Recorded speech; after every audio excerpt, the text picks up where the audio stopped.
501. Unexpected person. Lord Voldemort's new skin was as pale and smooth as a stone statue, utterly colorless. He drew a long, deliberate breath, his long, sinuous fingers gliding over his arm, neck, and scalp. The freedom of breathing and the clarity of sensation intoxicated him. He felt alive again. He filled his new lungs with the fresh air he had craved for 13 years, his chest rising, then let it all go. He stretched out a hand. A wand flew from Bellatrix's pocket, as if obeying an unseen command, well kept, like new. "My lord," Bellatrix breathed. Her robe where the arm had been severed was soaked in blood. Her eyes shone with mad joy, and her whole body trembled. Voldemort lifted the wand and flicked it. A band of light like molten silver arced through the air, clear and shimmering as moonlight on water. The silvery glow twisted and folded, shaping itself into a human hand, slender and porcelain white, glittering as it formed.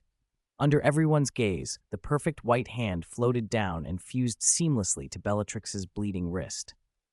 The light dimmed to a silver white and withdrew. The joint was flawless, better than the original. Loren watched in surprise. The healing charm bore traces of ancient magic, yet the method was simple. It remade the limb using the residual life force in Voldemort's new body and incorporated something like the power of a unicorn's curse. A faint will of Voldemort's was woven into the arm. Rather than being truly Bellatrix's hand, it functioned more like Voldemort's wirelessly controlled bionic limb. It would obey Bellatrix, for the moment, but at any instant it could answer to him. Bellatrix had no inkling of this. Her index finger idly traced the base of a stone sculpture nearby, sending fragments of stone tumbling and leaving a straight gouge. Tears of joy filled her fanatic eyes. "My lord, thank you, thank you. Your loyalty never wavered, Bellatrix. You would rather rot in Azkaban than betray me. Now I have returned. I will give you glory beyond your imagining." Voldemort's voice was low and cold. He took her other hand, rolled up her sleeve to the elbow, and revealed a faded tattoo. "This should come back too. They will all see it. We will know." He pressed his long, pale index finger to the pattern. The faded black mark rose and darkened under his touch. Thick ink surfaced, and a jet-black serpent coiled from the mouth of a skull, utterly black and perfect. At Hogwarts, on the Quidditch pitch referee's stand, Dumbledore calmly answered Principal Fontana's invitation to a social gathering between Hogwarts and Ilvermorny. "For the details of the gathering, Professor McGonagall will contact you after the match, Agelbert." He set his still warm teacup down and inhaled the faint scent of knotgrass leaf powder, the smell from the polyjuice potion, and sighed. Maintaining the principal's manner while handling affairs and telling small jokes was more exhausting than brewing potions all night. The dark maze was quiet, save for the occasional distant lights. We were not yet finished. The match officials and spectators expected. Torches along the stands burned with steady yellow flames, leaving drifting after-images in the night like liquid philosopher's stone. The younger students had grown hoarse from shouting and tired of standing, but the crowd had not stilled. Idle chatter blended into a wash of sound, and the warm evening breeze from the midsummer night forest brought insects and birdsong that made heads throb. Dumbledore had not yet put down his teacup when two quick, bright charms shot from the stands. The magical light flashed across the referees' faces, pupils contracting reflexively. Their long period of sitting had made them drop their guard. The charms landed beside them, and Professor McGonagall's sharp incantation cut through the air. "Petrificus totalis! Apparesium!" The brief beam struck Crouch. His frame shrank at once. The fine robes he had worn fell loose on him. His neatly combed gray hair stood up, darkened, and lengthened into a thick mass of black hair, reshaping his face into a younger version. Karkaroff and Bagman leapt back in shock, exclaiming together, "Barty Crouch Jr.!"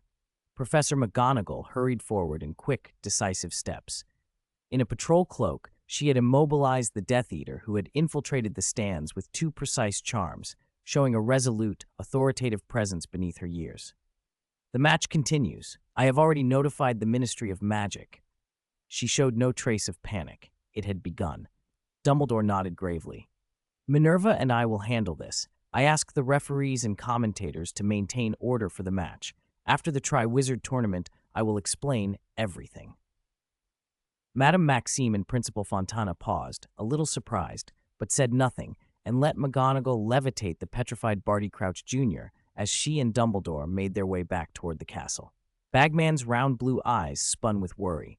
Thoughts of the money he'd sunk into the match flickered across his face, but he did nothing. Karkaroff opened and closed his mouth, glancing at the two empty seats beside him. His expression grew more complex, anxiety and dread warring in his features.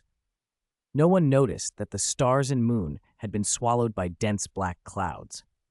Those clouds gathered from every direction, pressing low to the earth as if the sky itself had lowered. The black mass churned and thickened until it outlined a familiar vast shape. A skull formed in the clouds, and from it, a twisted, coiling serpent unfurled. After feeling it, how many will have the courage to return? Voldemort asked softly. And how many will be foolish enough to stay away? He wore a triumphant look. His eyes glowed red at the edges as he scanned the dark graveyard, pacing between Harry and Bellatrix with a cruel, serpentine smile. "Harry Potter, you stand on the bones of my family," he said, as if mocking a dying pet. "Would you like to hear about them? We have time. He was a muggle and a fool. He fled when my mother revealed she was a witch," Voldemort continued, recounting the story he loved to tell. Merope Gaunt, a descendant of Salazar Slytherin, had been abused so long she could hardly use magic. On a mild, sunny afternoon, she encountered the wealthy and handsome muggle Tom Riddle. She used a love potion to bind him to her, and for a while she believed he loved her. She removed the potion and revealed she was a witch. He abandoned her. Merope grew to despise magic. After a difficult birth, she named her son Tom Marvolo Riddle and died the night before the New Year. "See that house on the hill?" Voldemort gestured toward Riddle Manor. "That was not my home originally. I returned there later." He had told this story before. In the summer of 1943, he discovered his heritage, returned to Little Hangleton, and murdered the Riddles, framing Morphin Gaunt. Harry said nothing. He kept an eye on his wand lying a few steps away in the grass. "I suppose I feel a bit sentimental," Voldemort murmured, "but thankfully my true family has returned." The sound of rustling cloaks filled the air. Wizards apparated between the graves, behind cedars, and from every shadow. They wore hoods and bone masks. Only the last two figures who appeared moved without masks. One wore a dark green robe, the other an ill-fitting suit, blood still oozing from him. When the nearby Death Eaters saw the uncovered faces, horror rippled through them, and they whispered in shocked voices. Barty Crouch Jr. and Severus Snape. The nearby Death Eaters unconsciously slowed to a crawl, trailing behind the two of them and watching from beneath their bony masks as if they could not believe their eyes. Lord Voldemort stood silent, watching Snape, who had stopped a few paces away, with cold interest. Barty Crouch Jr. could hardly contain his excitement. He knelt, kissed the hem of Voldemort's black robe, and whispered, "Master! Master!"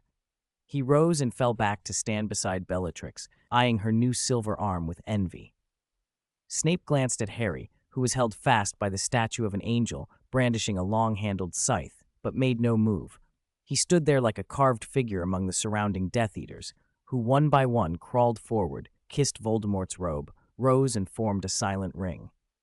Tom Riddle's grave, Harry, Voldemort, and Snape were in the center. Several places in the circle remained empty, as if waiting for others to arrive. Voldemort's attention rested on Snape. His scarlet, slit-pupiled gaze was full of interest, but he did not question him immediately. Instead, he swept the hooded faces of his followers. With Snape and Barty Crouch Jr. appearing together, their positions were already obvious. Whether the capricious Dark Lord would accept that, Loren could not be sure. He felt his stomach tighten for his professor. He could imagine saving Cedric from Bellatrix, but he did not know if he could save Snape from Voldemort. A faint rustle ran through the silent, desolate cemetery as the crowd shrank under the weight of the Dark Lord's stare. "Welcome, Death Eaters," Voldemort said as calmly as a frozen lake. Everyone knew, though, that beneath that ice, the long-suppressed tide of fury was rising. 13 years. It has been 13 years since our last gathering.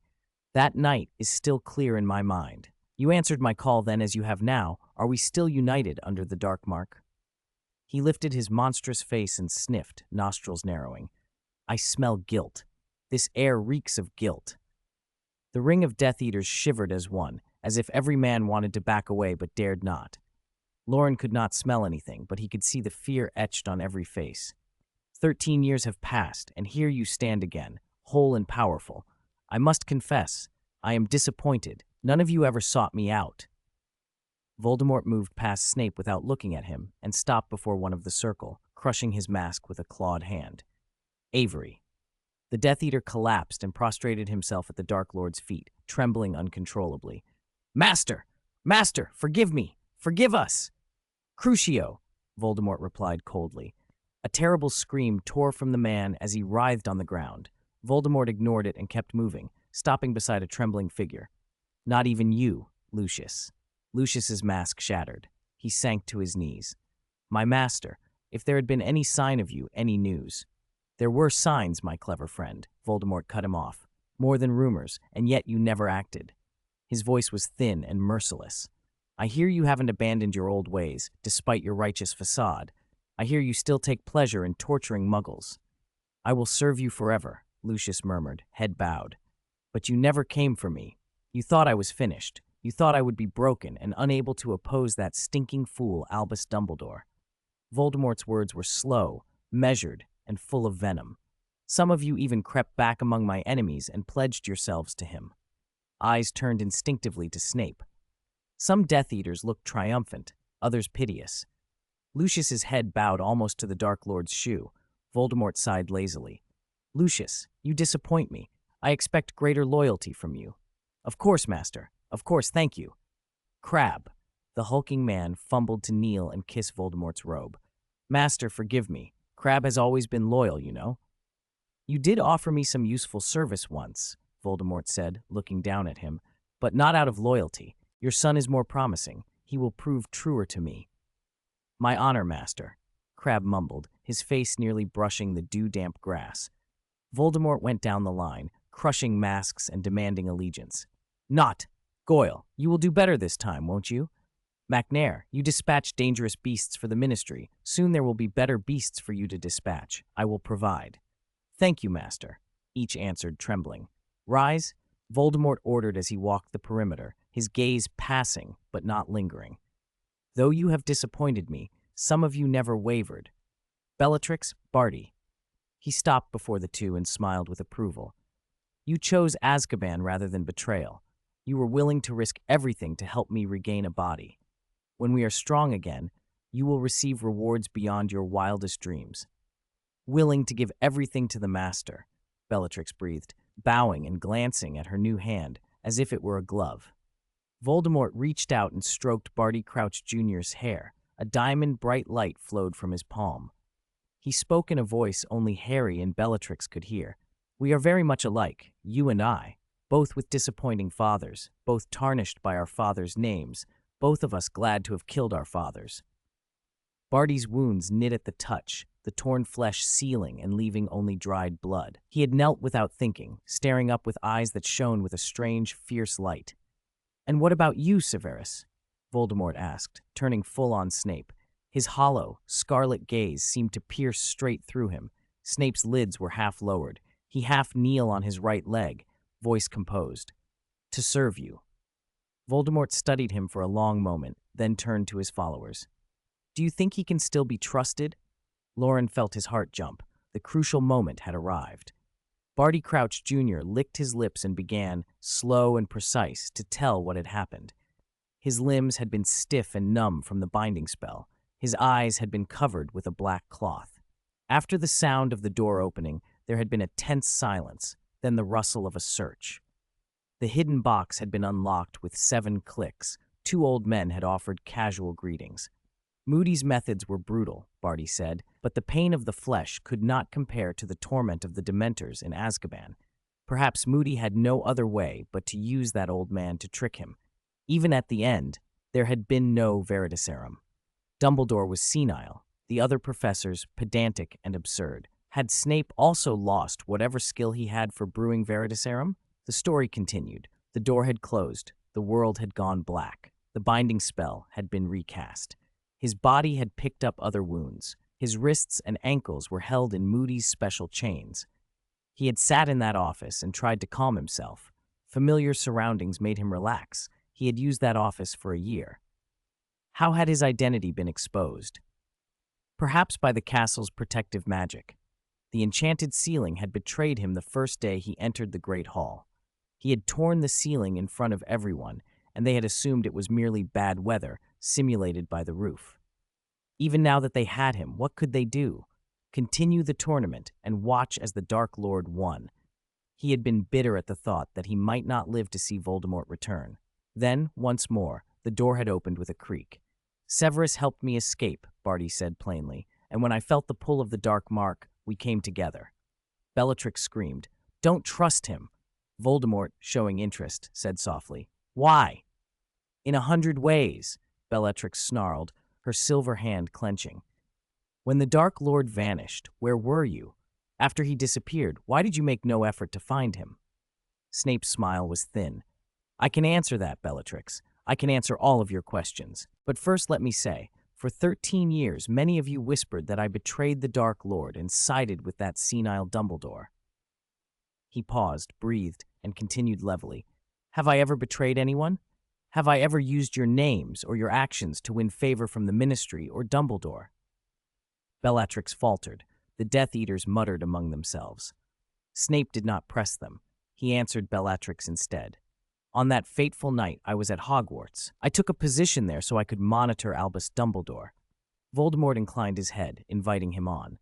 "You asked why I made no effort to seek the Dark Lord after he was gone," Snape went on, lowering his voice in apology. "I must ask your forgiveness, Master. The reason I did not search like Avery, Yaxley, the Carrows, Greyback, and Lucius was because I believed you were finished."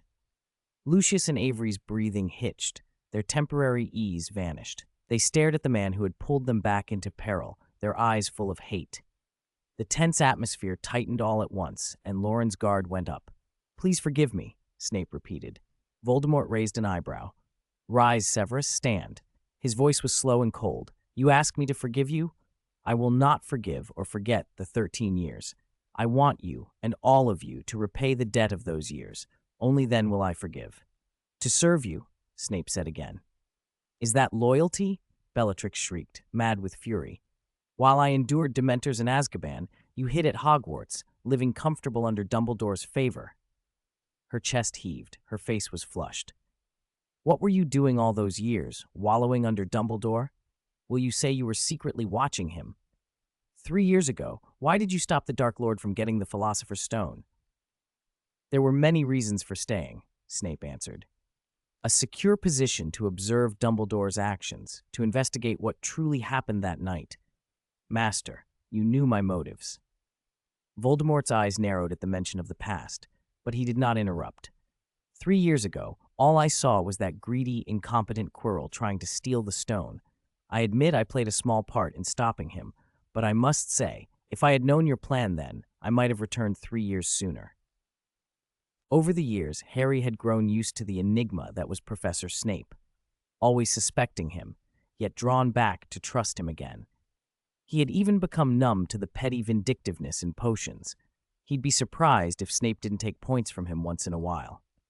Watching Bellatrix's hysterical questioning and Snape's cautious, controlled answers, Harry, still lashed to the statue of the angel, felt no inner turmoil, only a white-hot pain in his chest where the statue's long-handled scythe pressed against him. It wasn't that he didn't care about Snape's fate. It was that the professor's outcome tonight was uncertain, while his own felt bleakly inevitable. He was firmly bound to the statue. His wand lay a few steps away on the grass. His feet dangled uselessly. Even if he could move his legs, he couldn't run. The Death Eaters who surrounded them had, over the years, learned to veil their cruelty with a posture of righteousness. But Harry remembered what they had been 15 years ago, torturers who delighted in the Cruciatus. If he could reach his wand, a well-cast Expelliarmus might do something, and if he could catch them by surprise, he might down 1 or 2, 3 or 4 at most. But there were at least 20 of them. Even if they stood there like idiots, letting him pick them off one by one, it would take minutes to do the spells, and that would be more than enough time for Lord Voldemort to tear him apart. His shield charm was solid. The defensive bursts and techniques he'd learned from Loren could repel most curses, but they wouldn't stop Avada Kedavra. A head-on escape was a fantasy. The only real option he could think of was the Triwizard Cup, 20 feet away on its plinth. If he could touch the cup and reverse the portkey magic, he could be back at Hogwarts in an instant. The problem was how to free himself from the statue without attracting attention, retrieve his wand quietly, and get to the trophy under the gaze of dozens of enemies. He glanced at his phoenix feather core wand, calculating whether he could summon or reach the cup faster than Voldemort could pronounce a killing curse. Snape had risen to his feet by then, hands hanging at his sides, his dark eyes not wavering from Bellatrix. Harry and Loren listened from the shadows as a half-remembered scene came back to them. The time when Bellatrix had been surrounded by Professors McGonagall and Flitwick at the Leaky Cauldron, and Snape had opened an escape route for her. If Snape hadn't broken that encirclement, she would have been captured and tried, and possibly her involvement with the Dark Lord would have been revealed, delaying the return of the Dark Mark yet again. The Dark Mark had been growing clearer over the past months. Everyone expected the Master to come back. Bellatrix's voice cut through the recollection. "You were serving him all that time," she spat. "Why didn't you help us? You could have at least smuggled him out last Christmas, like at the Leaky Cauldron, in Diagon Alley." Snape's answer was slow and precise, as if measuring a potion. "I had time to weigh my choices. I could have fled, like Karkaroff, or told Dumbledore. I hesitated, briefly, but my loyalty never wavered." Bellatrix's accusations changed tone. They were no longer frenzy, but coaxing, a comrade testing the lines of trust. "Then how do you explain Potter? He's alive, and you had 4 years in which you could have disposed of him." "There is more to it than that," Snape said. "Despite my closeness to him, Dumbledore did not, and would not, let me take the defense against the dark arts post. He feared what it might do to me. I was under scrutiny. I needed to remain where I was to be useful and to investigate what happened that night." His voice dropped almost to a whisper. "Do you think I had Dumbledore's complete trust? No, he never believed I could handle that position." Bellatrix sneered. "Is that your sacrifice for the Master, giving up your favorite subject?" Snape did not continue to defend himself. He turned his attention to the man at the center of the circle, Lord Voldemort. Voldemort waved an impatient hand. "Enough, Severus. You have proven yourself." With that, Snape swept forward and took the empty place beside Barty Crouch Jr., returning to his old position as if the last 13 years had folded away. Voldemort's red eyes swept the ring of Death Eaters, lingering on an empty spot as if someone were missing there. 5 are absent," he said in a low, even voice. 4 died for me, Rosier, Wilkes, Regulus, and Peter. 1 fled, Karkaroff. He will pay." His mouth twisted into a cruel smile. "No time to mourn the absent. Instead, we celebrate. The famous Harry Potter has joined my rebirth. We might even call him my special guest." A ripple moved through the circle. Masked faces exchanged glances. Lucius Malfoy stepped forward, cautious, his voice sleek and courtly. "Master, we long to know. How did you accomplish this? How did you return?" Voldemort's expression brightened. "Ah, Lucius, a long tale. Its beginning and its end are both connected to my young friend here." He paced slowly, drawing the Death Eater's attention to the pair at the center. Bellatrix and Barty stole quick looks at Snape. Voldemort's voice lowered and turned almost gentle. "You need no introduction, Potter. Your fame precedes you. Shall I tell them the truth of that night 13 years ago? Shall I tell them what cost me my body and my power?" He had them in a hush. Even if his plan had failed before, they all now saw him as reborn and dangerous. He fixed on Snape for a heartbeat, and the potions master trembled beneath the gaze. "It was because of love," Voldemort said, almost mournful. "On the night I was destroyed, I sought to kill him, but his mother, that foolish, loving Lily, sacrificed herself for her son. That love created a protection I had not foreseen, an ancient magic. I could not touch the boy." He extended a long, pale finger and brought it slowly toward Harry's scar. The tip brushed the skin, and agony split through Harry's head as if the whole of the North Tower had been driven into the wound. He screamed, a sound both raw and strangely musical. Voldemort closed his eyes and savored it, then leaned close to Harry's ear and chuckled as he withdrew his hand. "Friends," he told them, "I miscalculated.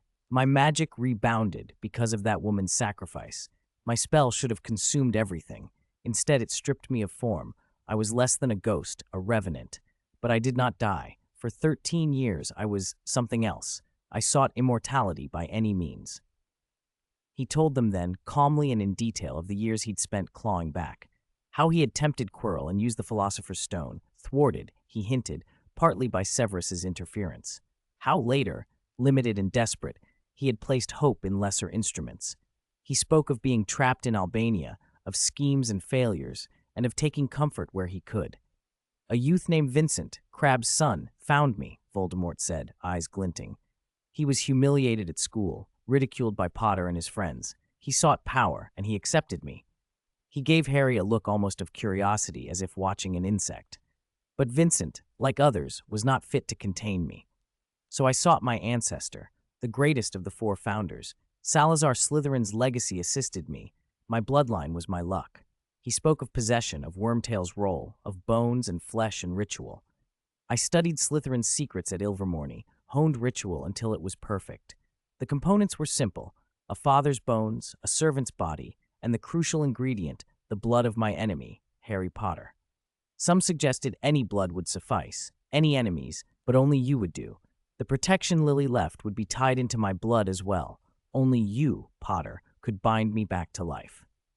Voldemort breathed in, close to Harry's bleeding scar, intoxicated by the scent. Then, with a flick of his wand, the bindings holding Harry loosened and disappeared, and the cut on his forehead sealed. Harry sagged to the ground, bewildered. "Pick up your wand, Harry," Voldemort said softly, with the faux patience of a tutor. "You must have learned how to duel." He inclined his head in a mock bow. "First, we show the courtesy of bowing to one another." Voldemort was the first to bow. While Harry still staggered to his feet, Voldemort aimed, and with a gesture so subtle, Harry barely saw it, an invisible hand gripped him and forced his back to bend. The surrounding Death Eaters laughed, cruel and triumphant, as their master trained his eyes on his former nemesis. "Now, let's duel. Crucio!"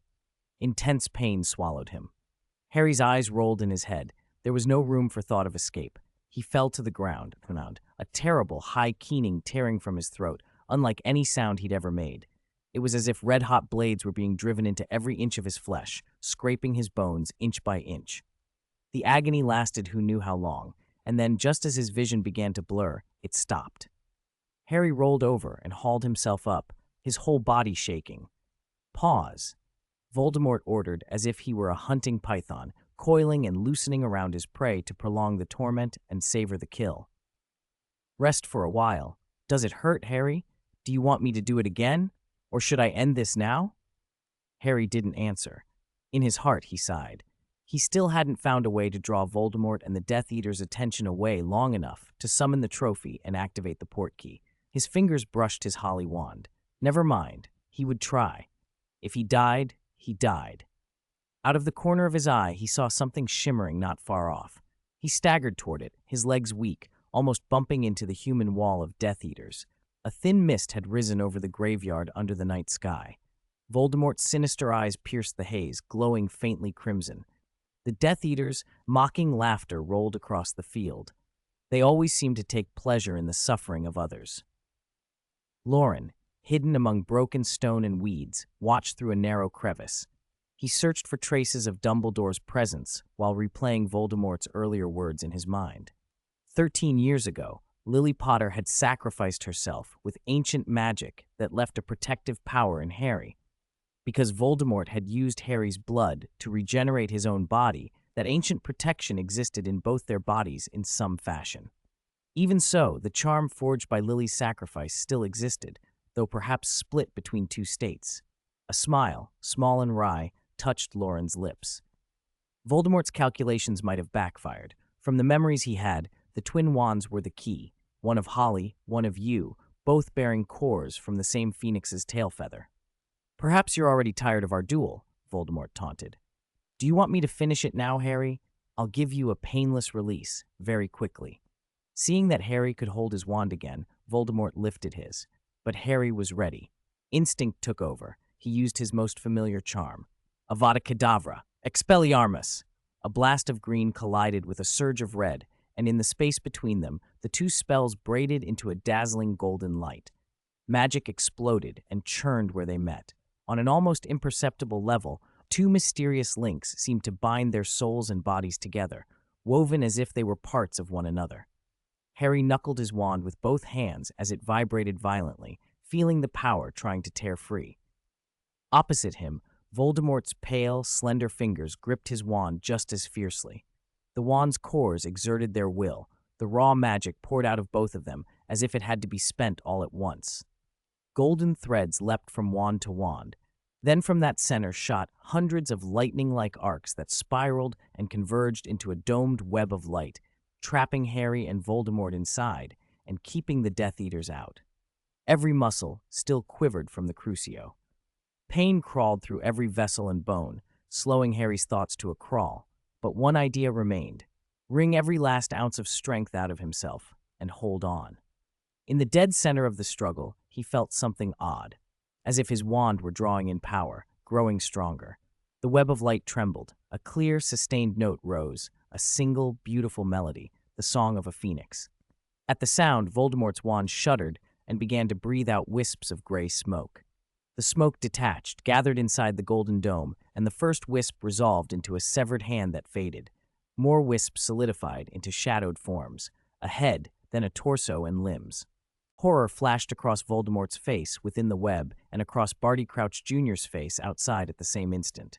Barty Crouch Sr. appeared, neat suit, carefully combed gray hair, now a little disheveled with exhaustion. He looked pallid and otherworldly. His voice came from far away, thin but urgent. "Hold on, Harry," he called, tears glazing his eyes, though his tone stayed calm. "Hold on, don't let go." An old, limping man with a wizened face, the caretaker Frank Bryce, whom Harry had only ever seen in dreams, floated into view. Had the little Hangleton locals been there, they would have gasped. Frank looked at Voldemort and, worry threading his voice, said, "So he really is a wizard. This fellow took my life. Fight him, child." Loren watched, puzzled and intrigued. These were not ghosts in the usual sense. Their emotions were steady, and they seemed to retain memories after death. They had somehow been poured out of Voldemort's wand like imprints of the dead. He guessed this materialization might be the result of several coincidences, the unique bond between bodies and souls, and crucially, the fact that both wand cores came from the same phoenix feather. The phoenix's nature, its song, its rebirth, seemed to be the key. More gray smoke issued from the wand and formed into figures amid the phoenix song and the quivering golden web. Some were gaunt and ragged. Others were coated in coarse fur, fangs and claws glinting, creatures Voldemort had slaughtered. The dead surrounded the two duelists. Their voices combined into a chorus that poured into Harry like strength, like a distant church choir singing peace. The hatred those victims had felt for Voldemort pressed at him and made his jaw tighten. Then a familiar pair of shapes emerged from the yew branch, the imprints of two who were most important to Harry. The young woman had emerald eyes and long, dark red hair. Harry's shoulders shook and tears filled his eyes. "Your mother's here," Lily Potter said softly. "She wants to see you. It'll be all right, Harry." James Potter followed, taller, hair unkempt, wearing a calm, encouraging smile. "Once the connection breaks, we can only buy you a little time. You must get the portkey. Do you understand, Harry?" "Understood," Harry breathed. The light web shuddered violently. As the threads of light began to fray, the phoenix song cut off as abruptly as it had begun. The graveyard fell back into its old silence. Those gathered dead had become dense enough to obscure sight, but Death Eater's curses could not touch them. They were already dead and could not die again. "Accio trophy!" Harry seized the Triwizard Cup as it flew toward him. He felt a tug in his navel and was hurled through an invisible spasm of space. In a blink, he disappeared from the graveyard in Little Hangleton. While the Death Eaters were left surrounded by the dark chorus, Barty Crouch Sr. had landed in front of his son. His expression was relaxed in a way that Barty Crouch Sr. had not allowed himself to be since the day he'd left Hogwarts and walked into the ministry. "I saw your mother. She doesn't blame you. She wanted me to tell you she loves you." Barty Crouch Jr.'s face was cold and hard. A hint of bitter irony touched his gaze. "I don't blame you either. I love you too." For a moment, Junior was stunned. Before he could respond, his father's translucent figure dissolved back into mist. A cool night breeze swept across the graveyard. Beyond a tattered corpse on the ground, there was nothing left of Barty Crouch Sr. Snape, standing still and rigid, caught sight of those eyes again. They smiled faintly at him, and then faded into the moisture of the night. He felt like an unmarked tombstone in the field, with the suggestion of a winged angel bearing a long-handled scythe looming behind him. Without the Phoenix's magic to sustain them, the dead grew faint, becoming transparent from the waist down. Their task was done, and their faces held gentle smiles. "Master, what shall we do now?" Lucius Malfoy asked, bowing slightly next to Voldemort. Voldemort's face was unreadable and terrible, snake-like, yet able to display anger, fear, and hatred all at once, each emotion distinct. He closed his eyes, replayed the duel in his head, and found no answers. Why had he felt a connection to Potter? Why had their wands reacted this way? Was all of this Dumbledore's doing, a protection layered on Harry? His eyes snapped open and slit. A cold red light pooled in them as he fixed his gaze on Snape. Harry Potter will report everything to Dumbledore when he returns. Dumbledore will be here soon. Leave this place as quickly as possible. "I have an estate nearby." Lucius seized the moment. "Separate." "What? I want you to act independently for now. Don't reveal my whereabouts or that I've returned." "This," Lucius began, but Voldemort's look silenced him. He swallowed his objections. "Don't be hasty, my friends. We have time," Voldemort said softly. "Many interesting things have happened in the 13 years I was gone. Those who resisted us have regained some strength. Now that Augustus has ears in Azkaban, rash action will cost us allies." "You are right, Master." "McNair." "I'm here, Master." Walton McNair stepped forward. Large and gaunt-faced, his expression was as cruel as his trade, the Ministry's executioner who took perverse pleasure in beheading beasts. "Contact Greyback and tell him to return. It's time to recall our loyal servants, the Dementors in Azkaban, the giants we drove off, and those dark creatures we despise. I'll do it immediately." McNair vanished into the night. "Bellatrix, Barty, investigate Azkaban. Our friends wait. Lucius, try to win over the current high officials in the Ministry." One by one, the Death Eaters accepted orders and slipped away, leaving only Severus Snape standing in the cold. After circling the graveyard all night, he had come back to the same place, alone before Voldemort. "Severus." Voldemort took 2 steps and stopped in front of him. His serpentine eyes scanned Snape up and down. "You should know," he said quietly. "I do not fully trust you." 5:05. Ending. It was late, but the midsummer night was not so dark that the path ahead disappeared. A breeze swept down from the wild hills, breaking into little eddies around the stone sculptures and tombstones in the graveyard. Yew leaves and blades of grass curled and drifted silently across the ground. Loren watched from his hidden corner, not overly worried. Lord Voldemort had returned to a body and displayed overwhelming power before the Death Eaters, favoring Bellatrix and Barty Crouch Jr., using the Cruciatus on several to punish them. His mixture of mercy and cruelty was a clear attempt to reassert control over his followers without needlessly culling his forces. Even Snape had been spared. There was only one reason for that. Voldemort had just come back and was short on loyal servants. Every Death Eater was valuable. Leaving Snape behind was not a sentence to die, but an opportunity for Snape to reaffirm his loyalty and to make his stance unmistakably clear. As the Death Eaters dispersed, Snape felt his own heart flatten into calm. If Voldemort's legitimacy had probed his occlumency, it would have found no panic or doubt, only a stillness as deep as the Black Lake. Snape saw the shadow of the angel statue behind Voldemort overcast his own shadow, as if a winged, long-scythed figure were Voldemort's truer shadow, the blade stretched out like some god reaping lives. He looked up into Voldemort's scarlet serpentine eyes, and with his face like a smooth, undisturbed pool, said quietly, "To serve you." Voldemort stared at him intently, as though searching for his own reflection. "You know what I want." "Master, give me some time. I will organize Headmaster Dumbledore's intelligence from the past 13 years. It won't take long." Snape's voice was dry and measured. Then, unexpectedly, Voldemort asked, "Do you resent me?" Snape frowned in confusion. "What?" Voldemort's eyes narrowed. 13 years ago, you begged me to spare that woman's life. But I killed her, Harry Potter's mother, your beloved Lily Evans." Snape opened his mouth and nothing came out. Grief, sorrow, and an unspoken longing passed across his features. Voldemort paced, a shadow of death always about him, a snake-like hiss in his voice. Look at you, Severus. Lovesick, resentful. You radiate that nauseating thing Dumbledore always goes on about, love. Or do you pretend to have abandoned it? From Spinner's End to Hogwarts, even after graduation, you kept that feeling. That woman died by my wand. How can I believe you? You were my most loyal servant even before that. Voldemort continued softly. After that, too, Snape replied, composing himself. That night, I lost two of the most important things in my life. Lily and the Dark Lord I had always pursued, the figure who gave me purpose. For a long time, I sank into nothing.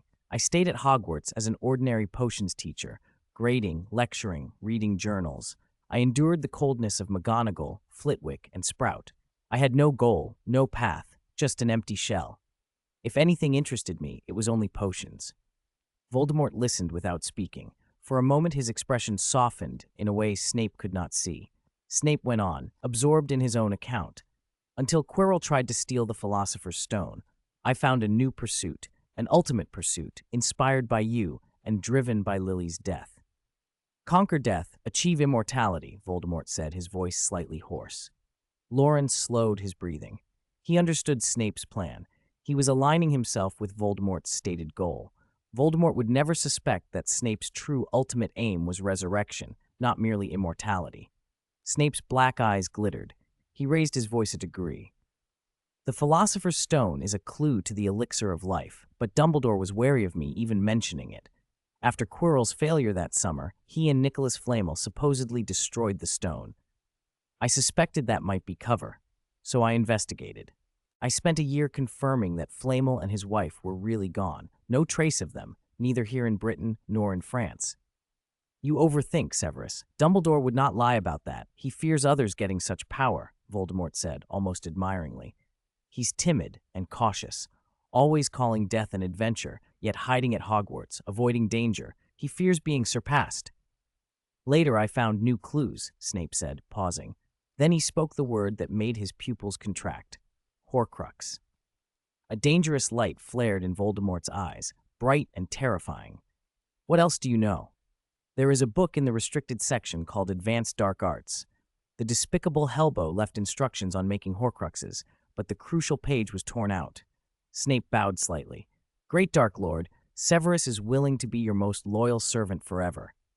Voldemort stared at him a long time, his thin lips parting into a small smile. Any lingering doubts about Snape's loyalty evaporated. If Dumbledore had already recovered Ravenclaw's diadem and Hufflepuff's cup, he must know about Horcruxes. The headmaster would be determined to prevent anyone else from meddling. Voldemort stepped forward until he stood before Snape. You have chosen correctly. I will entrust you with my most important task. To serve you. I want you back at Hogwarts, keep teaching potions, be head of Slytherin, and monitor Dumbledore for me. Snape hesitated. But I absconded with Barty Crouch Jr. on my own. They won't trust me. Who said you took him? Voldemort's smile was meaningful, snake-like. He nodded toward the shapeless corpse in the clearing. The former head of the Department of Magical Law Enforcement, now Minister of International Magical Cooperation, our diligent Mr. Crouch, has been a Death Eater for years. He hid his identity and escaped judgment. He never expected his son to be exposed by Karkaroff, so he exchanged his gravely ill wife's suffering to spare his son. Out of reverence for me, they sought revenge on Harry Potter. They restarted the Triwizard Tournament to try to make the boy who lived die in its trials. They plotted secret schemes around that. Voldemort feigned regret, weaving the tale as if it were fact. In the final task, their plan implicated others, and another student died. Barty Crouch Jr. was exposed by a Hogwarts professor and captured. His father heard, infiltrated the place where prisoners were held at Hogwarts, released his son, and attempted to escape. But he was discovered by a passing professor who pursued him, and in the end, Voldemort sighed triumphantly. One dead, one escaped. Snape looked uncertain. Those at Hogwarts might not buy this story, especially Dumbledore. They don't need to fully believe it. I know that old man Dumbledore. He gives people second chances even when everyone else has given up on them. Voldemort said it lazily. The hunt for Horcruxes ensures your place among Death Eaters, Severus. We have time, more time than you've ever read about in history. To serve you, Snape said it again. Then he vanished from the little Hangleton graveyard. Loren immediately began tracing the ripples Voldemort's fabricated story would send through the wizarding world. The Crouch father and son as Death Eaters tale was nearly flawless.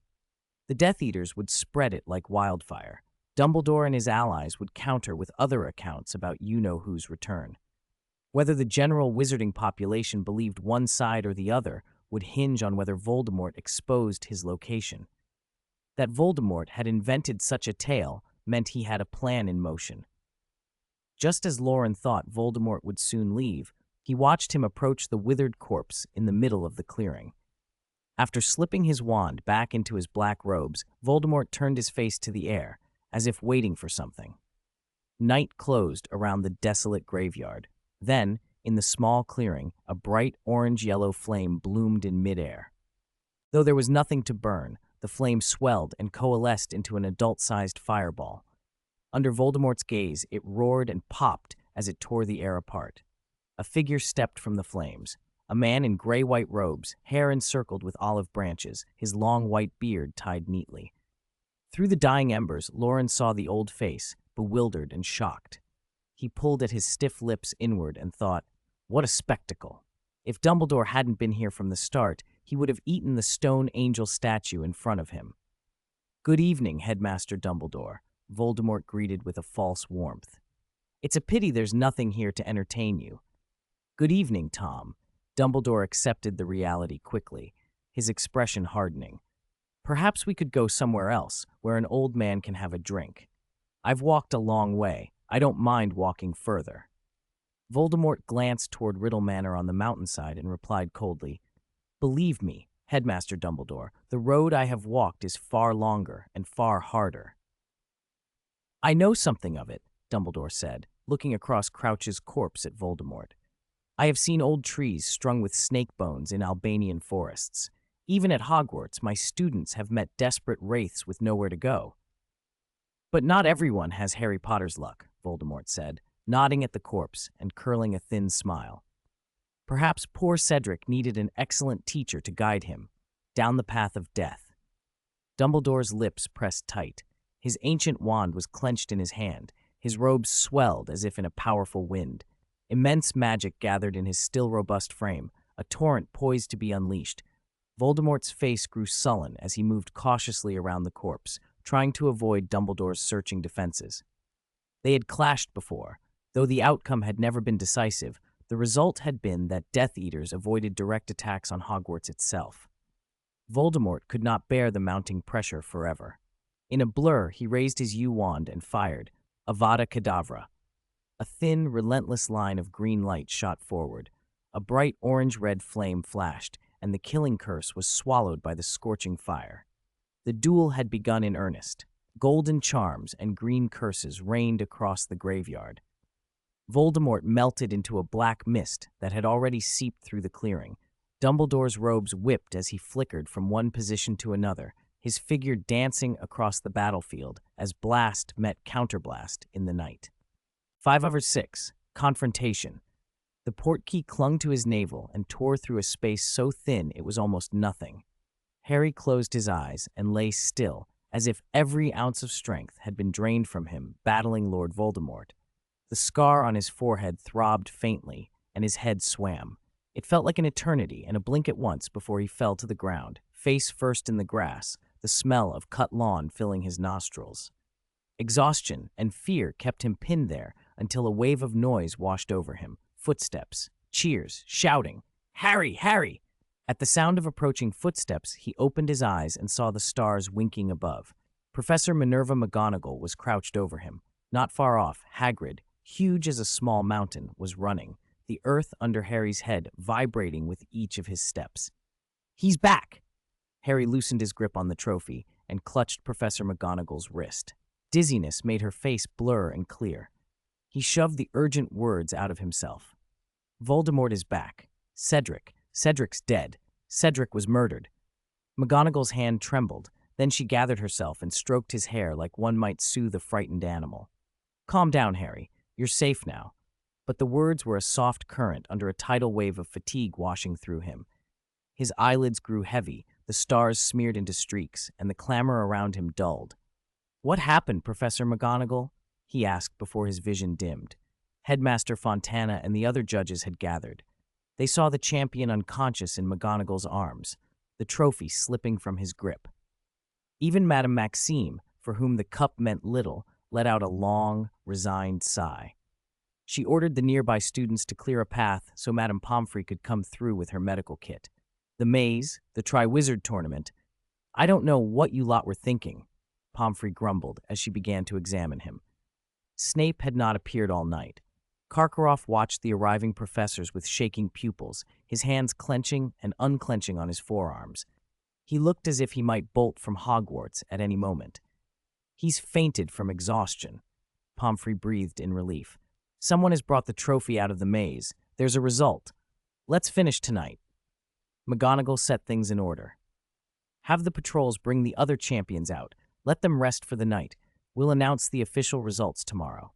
"I'll go now," Ludo Bagman chirped and strode off. The wizarding world was vast. Even cataclysms large enough to upheave the oceans would, after a few decades, be gossip rather than immediate danger. Magic slowed aging. Many witches and wizards lived long lives. 70 or 80 was ordinary, 100 was notable, and some lived far longer still. Nicholas Flamel famously extended his life with the elixir of life. Armando Dippet, a previous headmaster of Hogwarts, had been extraordinarily long-lived, dying at 355. Bathilda Bagshot, at 122, was still compiling histories. Griselda Marchbanks was older than anyone could remember and still proctoring exams. Albus Dumbledore, just over 100, was not remarkable for his age alone, but for what he had done. Dumbledore's name had become legend long before Voldemort's rise. In his youth, he had confronted Grindelwald, saved cities, and imprisoned him in Nurmengard.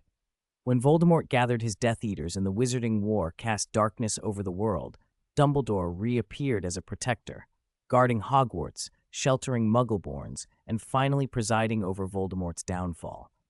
He was recognized as the greatest wizard of his era, president of the International Confederation of Wizards, chief warlock of the Wizengamot, a frequent candidate for Minister for Magic. For a time, it seemed he might fade into history like other great names, but the return of the Dark Lord changed everything. That night, in the side wing of an abandoned church, two young wizards in similar robes huddled among overturned stone sculptures and pits. The taller one, with a yellow badger embroidered on his chest, shifted constantly, eyes darting. He sat stiffly, lips pressed tight, issuing only muffled, nasal sounds.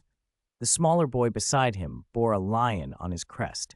His curly black hair just brushed his brow, and his blue eyes glittered as they were fixed on a narrow crack in the stone where a battle could just be seen. Loren watched with intense, crystalline attention. The muffled noises beside him were ignored. He waved a hand and whispered, "Don't worry, let them finish." The badger-crested boy grew more anxious. A duel between Dumbledore and Voldemort. How often did life offer such a scene? He made more muffled sounds. Loren leaned closer. "I'll loosen the restraints," he said, "but you mustn't make a sound or act rashly. Anything reckless will only make trouble for the headmaster, do you understand?"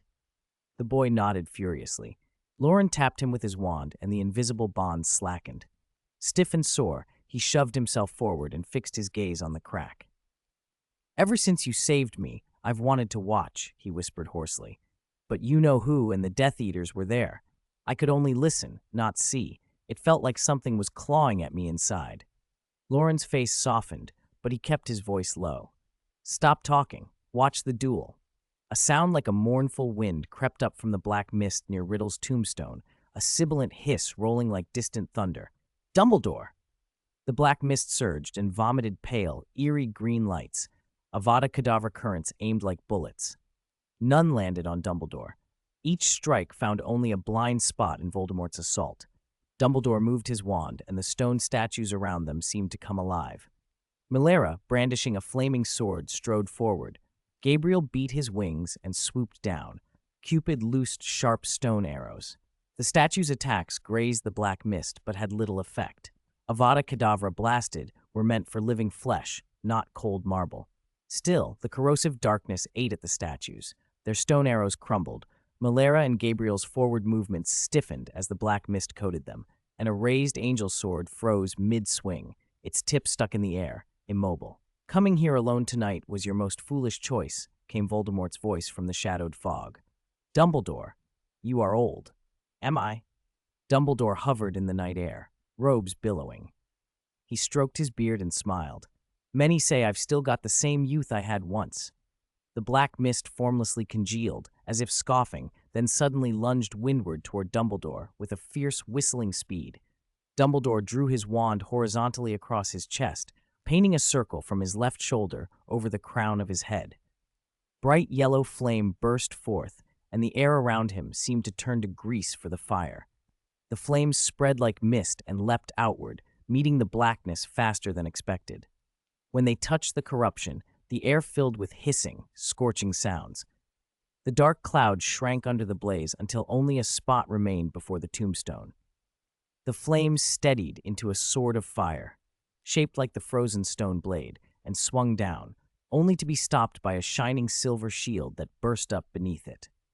The magic and heat warping the surrounding space created a low, gonging tremor that crawled up the spine. "You don't want my life, do you, Dumbledore?" Voldemort snarled, eyes like glowing coals above the shield. "You disdain such cruelties, don't you?" "We both know there are other ways to destroy a person, Tom," Dumbledore said quietly, as if the flaming blade hovering over Voldemort had nothing to do with him. He walked toward Voldemort with the leisurely air of someone meeting an old friend. "I admit, simply ending your life would not satisfy me." "Nothing is worse than death, Dumbledore," Voldemort snapped, the scarlet light in his eyes brightening. The fire painted his pale face in crimson. Dumbledore arched an eyebrow, as if intrigued. He studied Voldemort, and, as if speaking to himself, mused aloud, "You're afraid, Tom. That's not uncommon. But tonight, on your triumphant return after so long, you are afraid." Voldemort was silent. The red in his eyes dimmed. Dumbledore continued, unguarded and oddly intimate as they stood near one another. "Let me see. Did you fail to kill Harry? Did that unnerving business put you on edge? Are you afraid your wand won't obey you? No, there's something else." He paused, as if he'd come to understand something sudden and important. "You fear the dead?" "Yes." Dumbledore's voice was certain. "Tom, you fear death. You fear everything that follows. The souls of the departed make you uneasy. You fear they will notice you." "Nonsense," Voldemort barked and flung a stream of green light from beneath the silver shield. Cupid's arrow, loosed from Dumbledore's rear, struck first, intercepting the spell and shattering into fragments that blew apart the incoming curse. The flaming sword that had pinned Voldemort down twisted and became a giant python of fire, bearing fangs and hissing. The silver shield scattered into a rain of green sparks that fell like a barrage. Two attacks converged on Dumbledore at once, and then Voldemort vanished in an instant, and the positions of attack and defense flipped. Cedric clapped a hand over his mouth, fingers trembling, to stop himself from crying out. The fiery python lunged to bite Dumbledore, but Dumbledore extended his right hand and touched one of the fangs with the tip of his wand. In a single, effortless arc, he traced a circle in front of him. The infernal serpent obediently curled along the path of his wand like a hooked fish, and, with Dumbledore's motion, condensed into a glowing red shield. The thousands of green Avada Kedavra lights streaming toward him merged into the fiery barrier and were consumed, turning to black smoke that drifted away and dissolved, leaving silence where death had almost been. Cedric stared, wide-eyed, through the crack in the stone, unwilling to miss a single moment of the fierce duel despite his burning, bloodshot eyes. The spells the two wizards traded, whoever they were nothing like the lessons the professors taught. He could not have learned the space-splitting sword of flame or the sky-filling Avada Kedavra. Yet the thick, eerie dark arts mist and the living statues, defensive and offensive, gave him a dozen new, terrible ideas. One combatant sent a blazing blade that ate at reality. The other unleashed a green death that killed on contact. One shielded with devouring fire, the other with an unbreakable, shimmering silver barrier. Both onlookers were spellbound. These were truly wizards at the pinnacle of power. Loren watched silently as the towering black smoke and flames slowly thinned. The cloud that had hidden the moon and stars dispersed, the silver light faded, the night breeze cooled, and Lord Voldemort's figure was gone. The old headmaster, who had just fought as if he were 20 years younger, did not seem disappointed to see only the desolate graveyard. He noticed the cracked tomb of Tom Riddle, raised his wand, and the earth and stones around the fissure moved as if stirred by some unseen hand, sliding into place until the grave was whole again. Dumbledore stepped over to Barty Crouch's body. The director of the Department of International Magical Cooperation, once proud of his public image, lay shrunken and bloody, little more than an empty, dishonored shell. Dumbledore sighed almost imperceptibly. "How long do you two plan to hide?" he murmured. Harry came back to himself with a jolt. A sword of condensed flame had struck at him in his reason. Some distant, secret voice had threaded through his mind to pull him up. "Harry, Harry!" Madame Weasley's gentle voice, a flashing reel of images, Voldemort's resurrection ritual, the Death Eaters gathered, the circling souls, a sudden burning pain in his scar, and then the final frozen image, Cedric's limp, lifeless legs. "Cedric, no!" he cried. He sat bolt upright in a hospital wing bed, gasping. A cold sheen of sweat covered his forehead. "It's all right, Harry. It's all right." Madame Weasley soothed, patting his shoulder until his breath evened out and the immediate panic loosened its grip. The ward was bright and clean. The sight of Hogwarts calmed him. Hermione stood beside the bed, fidgeting with a roughly made silver coin. Hagrid and Moody stood a little way off. Sirius pushed through the door with Madame Pomfrey and squeezed past Bill, George, Fred, Ron, and Ginny, who clustered together.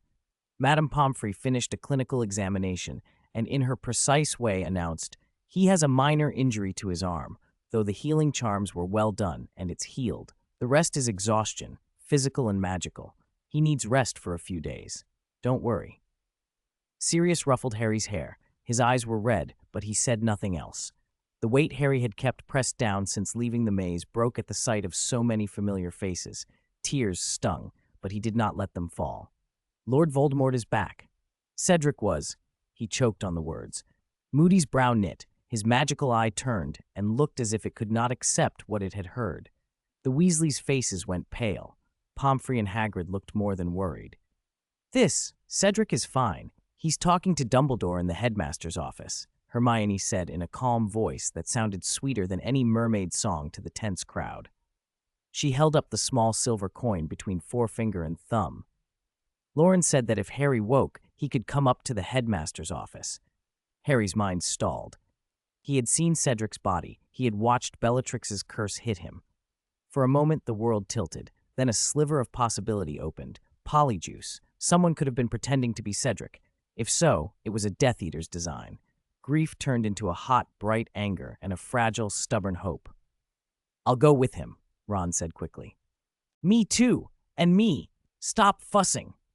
Molly Weasley smacked the twin troublemakers and made a decision with a weary, maternal firmness. "Sirius and Alastor will take Harry to the office. The rest of you go and get some sleep." The Weasley brood muttered assent. Sirius and Moody exchanged a look and then supported Harry as they left. He was too dazed to do more than let them. Ginny watched them go and noticed Hermione trailing them. "Hermione, why are you coming?" she called.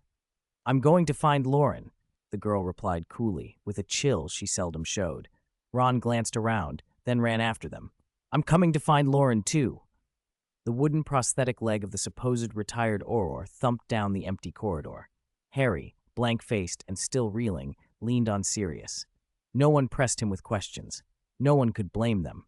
After a night like that, everyone needed time to collect themselves. Hermione held the silver coin pressed against her stomach, her face solemn, lips thin. At 11 years old, she already carried something of Professor McGonagall's presence, commanding without speaking. No one knew she was trying not to punch someone. The small, cowering Weasley boy behind them barely kept pace. At the familiar statue on the third floor, Sirius and Moody stepped aside. Hermione walked to the barrier and whispered, "Fizzing Whizbees." The statue slid aside and the portrait obligingly swung open. The group mounted the spiral staircase in silence. Before they reached the oak door to the headmaster's office, they could hear muffled voices from within.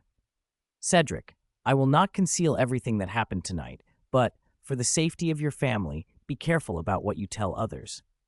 Thank you, Professor. I don't intend to tell anyone, not even my parents.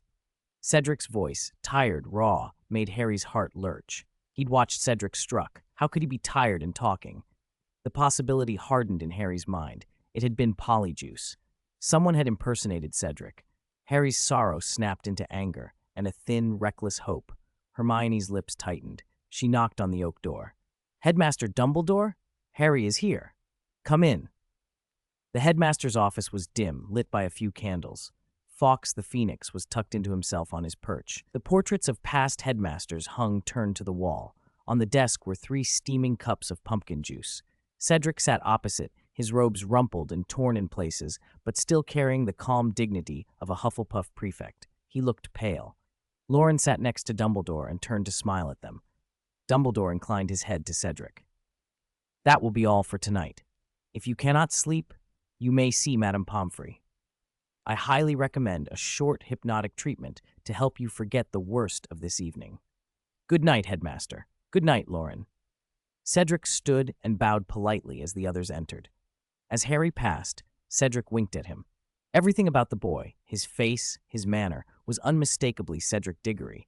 The tears on his clothing were from fighting acromantulas, the wound marks Harry recognized. If a Death Eater had pretended to be Cedric, how in the world had they done it so thoroughly? Dumbledore fetched chairs from a compartment and began to pour pumpkin juice. I know you have many questions, he said. Get to the point, Albus, Moody grunted. Dumbledore smiled at Moody's impatience and continued pouring. I should begin with Mr. Crouch. Severus informed me, 13 years ago, Barty Crouch sent his own son to Azkaban. There is more to the matter than that. It concerns a secret love, terrible and twisted. He told them the story in a low, steady voice. Mrs. Crouch, sick and frail, had been swapped with her son in Azkaban. Mr. Crouch had kept his son imprisoned for nearly 10 years, and then at the Quidditch World Cup something broke. His son escaped and, in bringing Lord Voldemort back, betrayed his father. Barty Crouch Jr. had become a puppet of Lord Voldemort and had found a hideous way to continue his work. He had impersonated Alastor Moody and used that disguise to get into Hogwarts. Those words hit everyone like a physical blow. Except for Loren, who listened with his usual inscrutable calm, the young wizards and Sirius were stunned into silence. Harry felt a cold shock. No wonder the Crouch family had felt so fraught the other times he'd heard their name. Hermione glanced at Loren, uncertain whether he had known all of this already. Those Death Eaters deserve the Dementor's kiss, Moody barked. They only needed my hair to brew Polyjuice potion. If they hadn't, they would have killed me as well. Sirius looked at Harry with something like terror. If the real Alastor had been replaced, the opportunities the imposter had had to hurt Harry were innumerable. Harry and Ron swallowed hard. Dumbledore sipped his pumpkin juice and went on. Barty Crouch Jr. disguised himself as Alastor and entered the school. The fortunate thing is that Loren and Hermione caught a flaw in the imposter's behavior by the second day of term. Harry and Ron shot the two of them looks that promised a private reckoning later, and Dumbledore continued, patient and grave, to tell the rest of what they had learned. How Severus and Dumbledore had found the real Alastor, how they had chosen, after careful thought, not to expose the imposter immediately, and how that decision had let them unravel part of a terrible plot, until the Triwizard Tournament made the plan move to its next deadly stage. I decided to stay and see this through to the end. As the old headmaster's voice trailed off, Moody drained his glass of pumpkin juice in a single gulp. The sweet drink made him wince, and he snorted. What I never expected was that some brat would get involved and slip you-know-whose name into the goblet. Nearly got us all into a right mess. Harry and Ron turned to look at Loren. He sat with his head bowed over a porcelain cup, as if studying his tea, pretending indifference. Harry's eyes flashed with resentment. Back then, in front of representatives from 3 other schools and a room full of professors, he, too young to compete, had inexplicably been chosen as a champion. The whispers and mocking looks had eaten at him for days. The terrible name Tom Riddle shot out of the tournament, and into his nightmares for nights on end. Loren said nothing, half his face hidden behind the teacup. Hermione lowered her eyes, embarrassed at the thought that knowing and not telling might make her complicit. Dumbledore let them stare at Loren for a while longer as he finished his own drink. When he poured him another cup, he spoke slowly. "This wasn't entirely bad," he said. Loren's unexpected interference sparked Harry's competitive spirit and made him unusually interested in the tournament, so much so that our later arrangements went much more smoothly than they might have. You also saw how eager Crouch was to show himself in the first task. Barty, disguised as Alastor, was quietly helping Harry throughout, hoping he would reach the final. Dumbledore's tone grew quieter. During preparations for the third task, Lord Voldemort and Barty Crouch Jr. switched identities again. Barty Crouch Jr. waited at the judge's table to prevent any mishaps. If Harry left the maze early, he would have taken him by other means. Lord Voldemort, pretending to be Alastor, went out on patrol and entered the maze. He used Imperius on Crumb to make him attack Miss Delacour and Graves.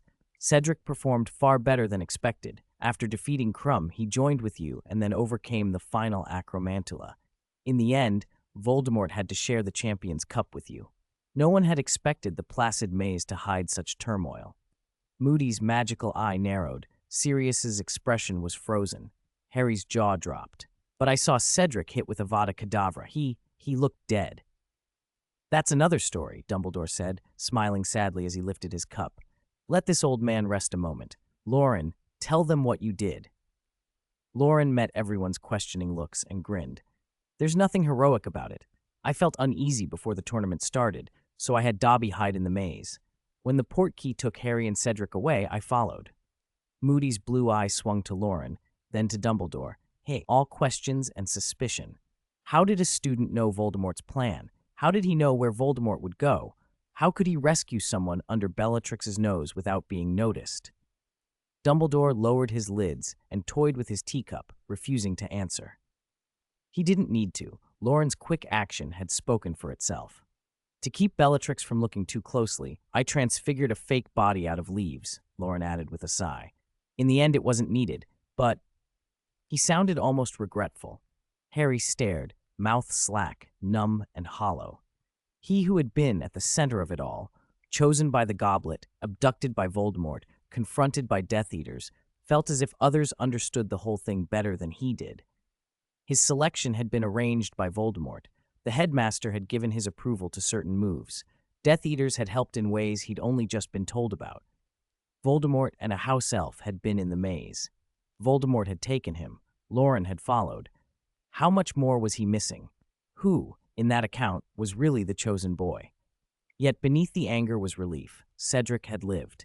The weight that had sat on his chest since he remembered seeing Cedric fall limply at his feet eased some.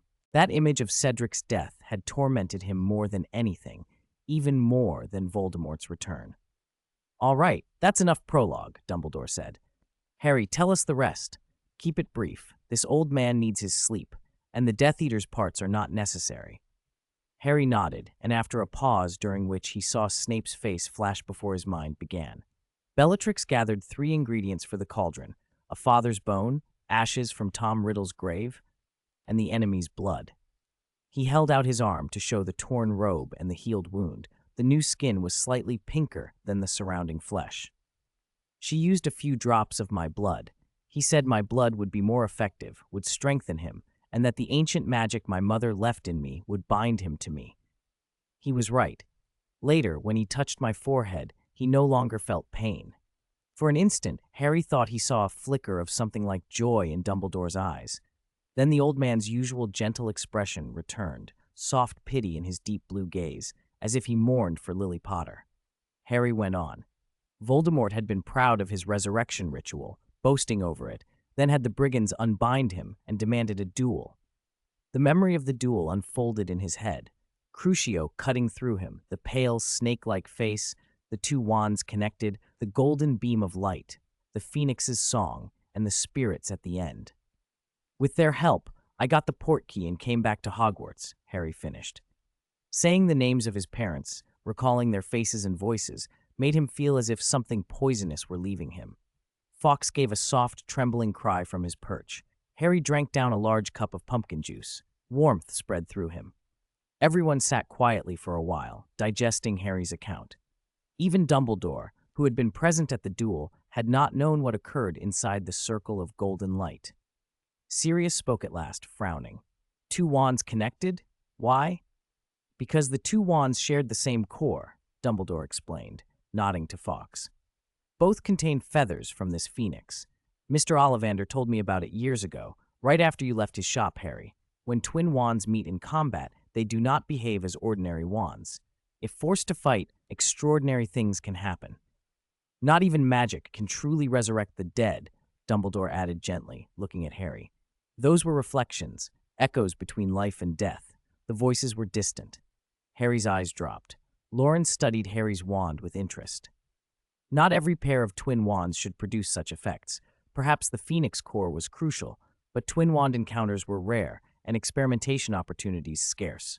Fawkes, preening, shivered and tucked his wings tighter. Loren's gaze drifted to the ancient wand beside Dumbledore's hand, the Elder Wand, unusually long, marked with pale grain and a reputation for doom.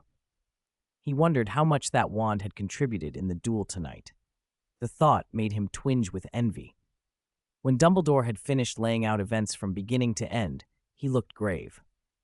You showed extraordinary courage tonight, Harry, more than I ever expected. You bore responsibility like a fully grown wizard and proved yourself worthy. Forgive me for the things I have hidden from you. I must continue to do so for a while. But believe me, the day will come when I can be completely open. Until then, enjoy your life at Hogwarts. Harry's eyes stung. He resented being kept in the dark, but knowing the headmaster had been watching and protecting them eased him. Do I have to keep tonight a secret? He asked. Given what you two have been through, secrecy won't make his hatred lessen, Dumbledore said softly, and I must keep my involvement to myself. Loren spoke up bluntly. I don't want trouble. Tell everyone Cedric managed to survive on his own. With that, except for Moody, the others rose and left the headmaster's office after saying their farewells. In the corridor, the Weasley family, led by Molly, came bustling toward them like a gust of warmth. Molly wept and hugged Harry so hard he could barely breathe. Harry, oh Harry, she cried. Sirius put a steadying hand on Harry's back. A lot happened tonight. There's an awards ceremony tomorrow. Let him go rest. Ron, unable to contain himself, bounded off shouting, I'll tell it! I'll tell it! Hermione, however, grabbed Loren's sleeve and dragged him upstairs and through the portrait hole. The laughter and chatter spilling from the Gryffindor common room followed them until Hermione jerked him into an empty classroom nearby. They sat at a row of dusty desks. Hermione pressed her lips together and glared at Loren. He met her glare, eyes round and guilty. When her expression sharpened, Loren smacked the desk as if to change the subject, then closed his mouth. Hermione's glance turned cold and assessing. He swallowed and spoke quickly. It was impulsive. I was worried Dumbledore might miss something, so I found Dobby and Winky before the competition started. He explained, plain and contrite. How he'd arranged for the house elves to be in the maze, how he'd followed the portkey, how he'd transfigured a leaf man to disguise Cedric's body, and how, in the end, he'd helped ensure Cedric's survival. He outlined the mistakes and lessons, clear and accountable. Hermione was silent for a moment, then placed her left hand on the table with a flat, decisive motion.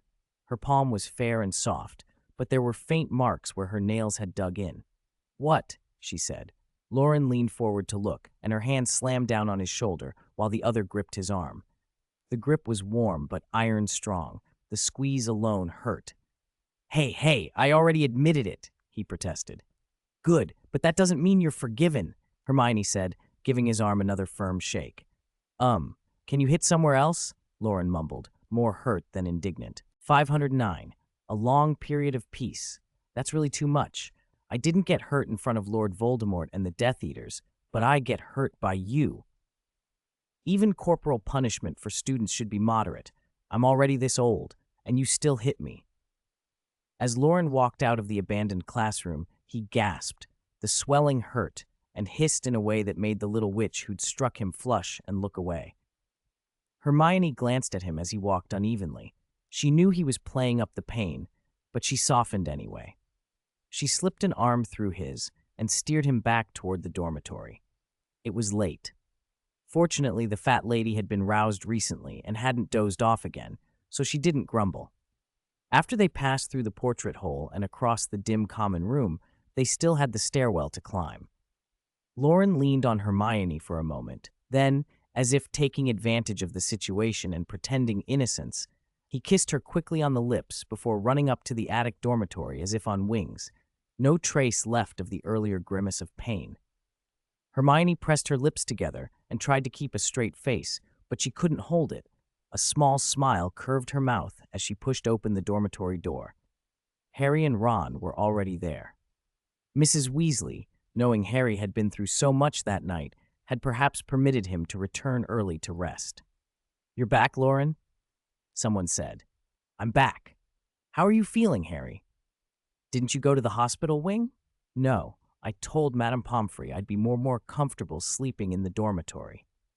Madame Pomfrey had trusted the wrong person. Not only did Harry not get a proper night's rest, Ron dragged him into a lively discussion with Seamus and Neville about Voldemort's return. Ron told the story again, gesturing so vividly that it sounded like he had been there instead of Harry.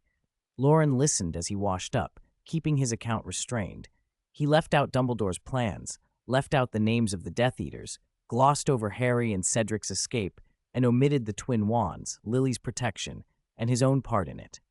After washing, Loren lay on his stomach in bed, unable to sleep in that position.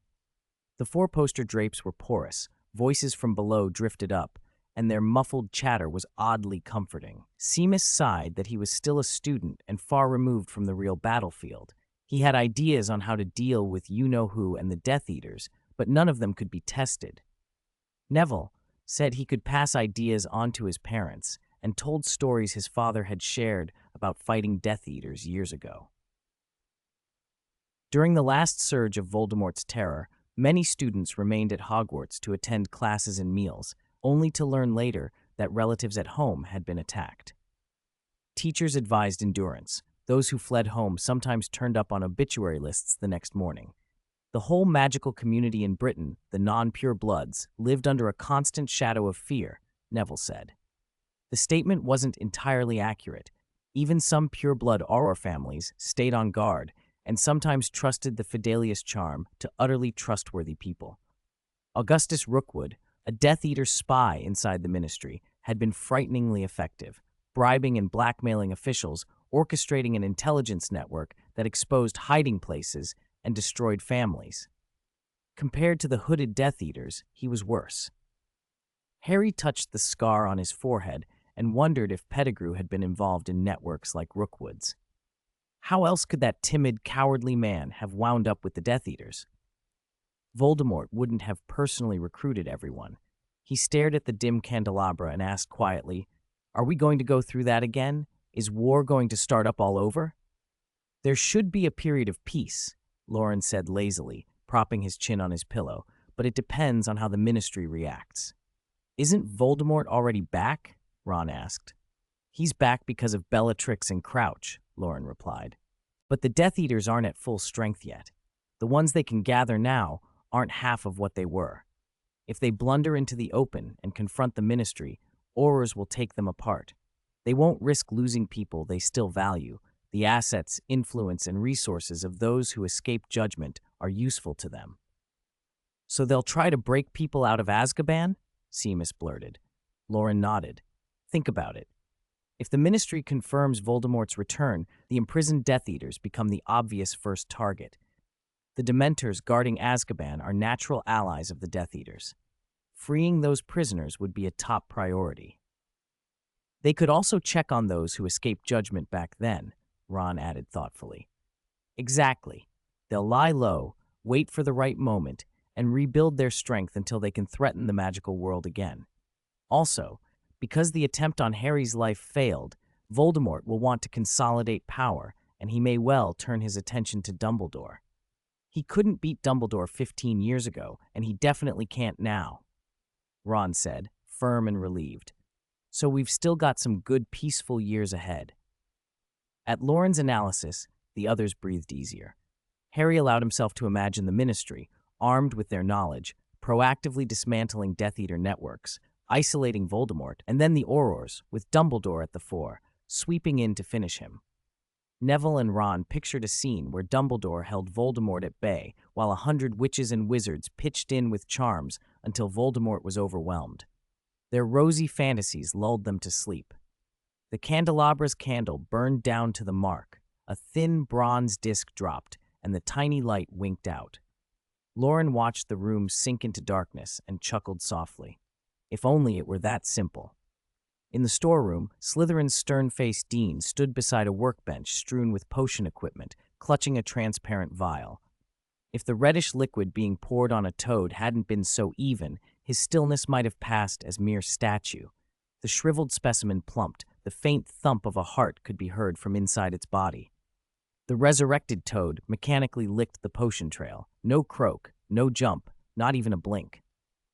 It moved like an empty shell. Severus Snape had little use for sentiment.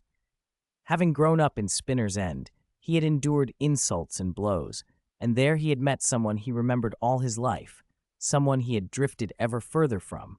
His closest friend had married the one he despised. Through Snape's involvement, their family had been destroyed, leaving a foolish son. After that night, his Patronus had changed. He did not consider himself like Dumbledore. He had been an ambitious Slytherin, once a Death Eater, now a severe potions master. Decades had convinced him he hadn't changed much. If he could use another's corpse for an experiment, if he could contribute in any small way toward the resurrection potion he craved, he would not hesitate. Barty Crouch's fresh corpse had been excellent material. His soul had been devoured by a Dementor. His body lay empty for nearly 10 months until Voldemort had filled it, turning it skeletal.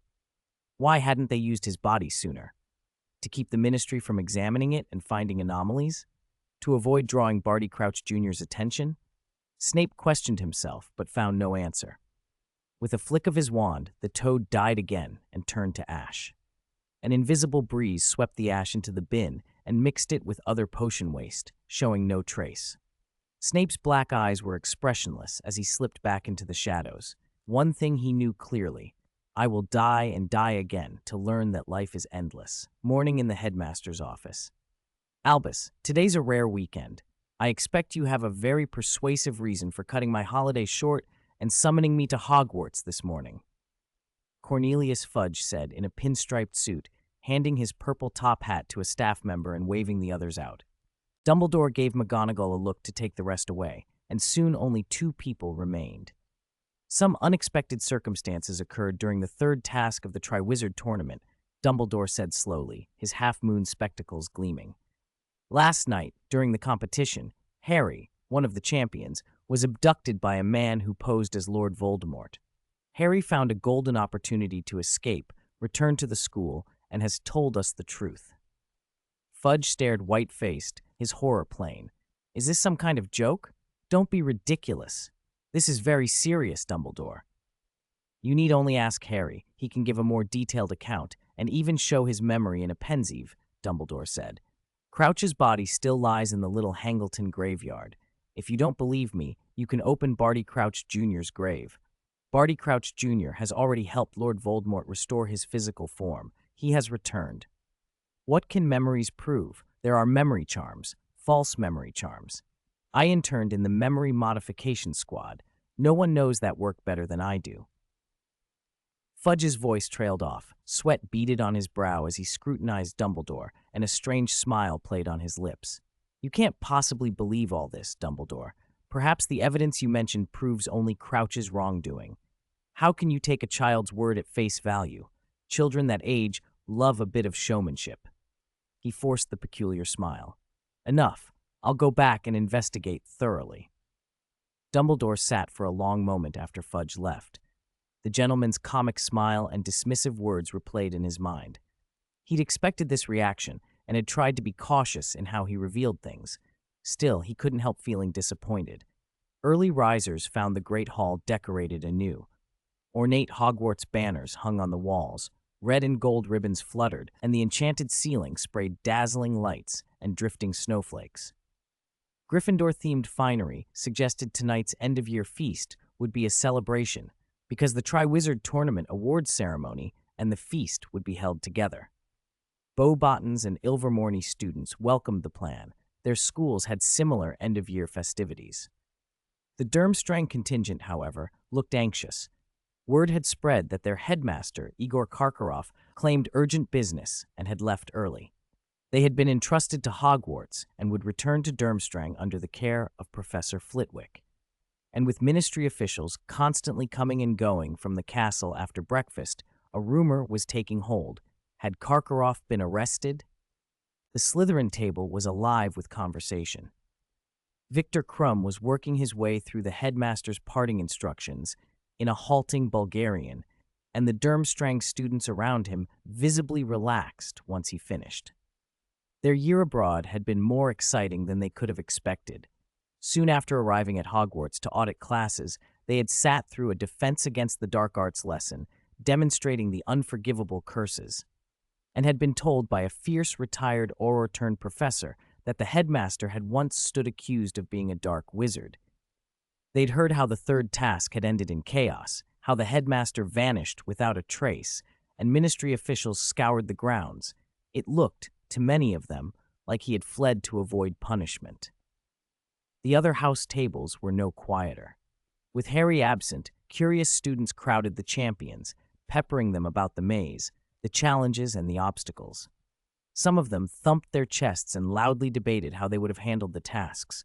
A few insisted, with predictable confidence, that they wouldn't have left Harry to win by luck. Cedric, who won in the end?" Justin asked, anxious. Cedric smiled. It was Harry. He got through the final challenge with strength and wit and came out of the maze with the trophy. Gryffindors around them burst into surprised shouts. The Hufflepuffs were only quiet for a moment before joining in, cheering for Hogwarts' honor. At the end of the table, Loren was leafing through a small calendar, calculating how long the summer would be, and Hermione sat to his right, head bent low over a stack of newspapers. Hermione was uncommonly quiet. Her slightly curled hair fell around her face, her brows a little thinner than usual, her eyelids lowered, and she read with long lashes occasionally fluttering. Beneath the top copy of the Daily Prophet, there was a small pile, as if she'd bought every available issue to check every report. Loren nudged her. Hermione, summer's only 2 months this year. We can't go on a long trip then? Hermione turned another page and sighed. I keep wondering what the Ministry will do about Voldemort and the Death Eaters. Cornelius Fudge has never seemed reliable to me. We'll see whether they accept Harry's testimony, Loren said. Across the city, Rufus Scrimgeour watched Harry sign a form and felt the paperwork settle under his pen. All right, he thought. I've recorded everything you've said. The relevant ministry departments will investigate. Go back and enjoy your feast.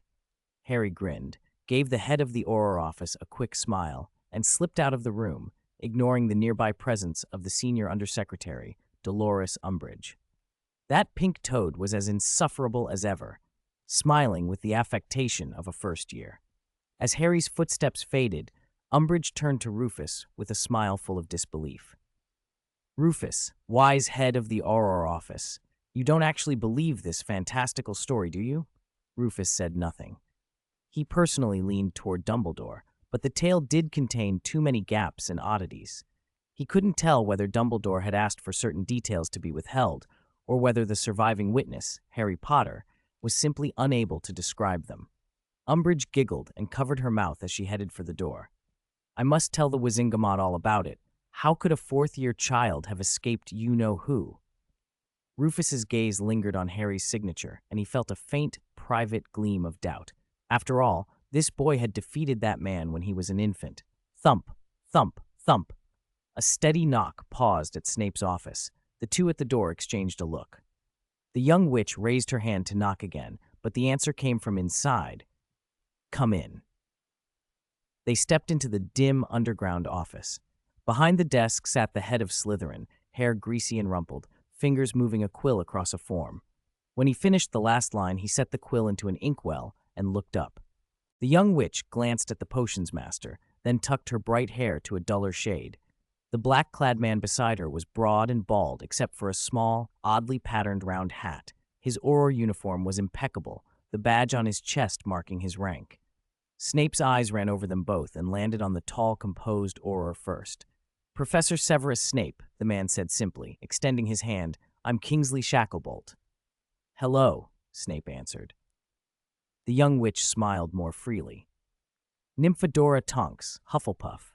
Professor, you remember me, don't you?" Snape ignored the attempt at familiarity and spoke to Kingsley instead.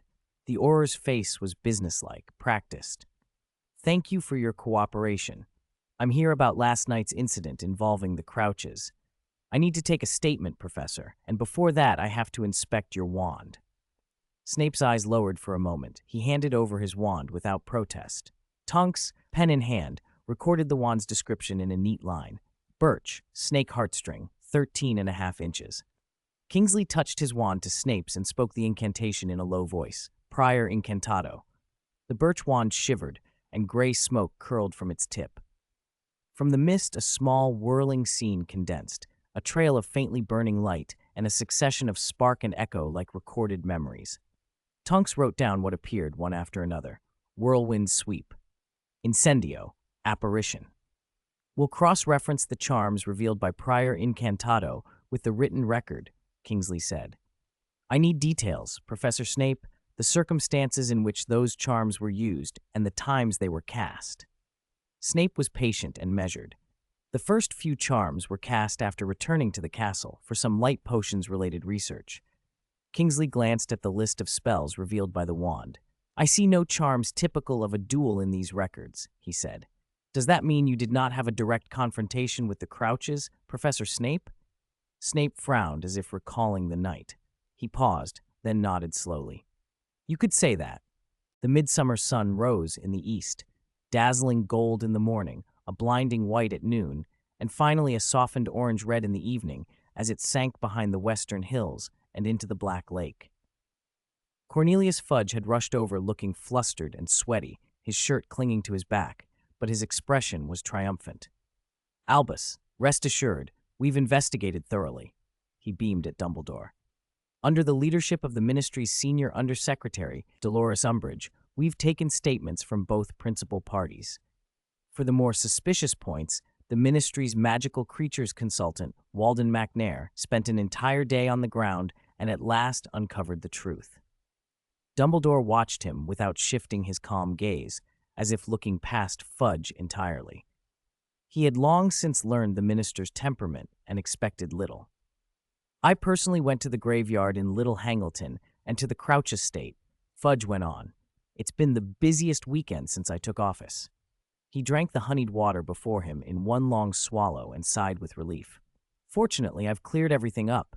In fact, our Triwizard champion, Harry Potter, didn't lie, only he didn't tell the whole truth." Dumbledore's eyes flickered with interest. "What did your investigation find, then?" Fudge's small eyes glistened with false sympathy. "In the maze, Harry ran into Devil's Snare, a hinky-punk, a sphinx that induces hallucinations, an acromantula with hallucinogenic venom, and a terrifying boggart. We all know what that child's greatest fear is." He feigned a sniff. "Poor Harry, exhausted both in body and mind, left the maze in a kind of daze and fell into a coma. In the hospital wing, he saw Professor Snape brewing a potion and overheard him speaking about the Crouch father and son. He dreamt a frightening dream about dark arts." "Is that what you concluded, Cornelius?" Dumbledore asked evenly.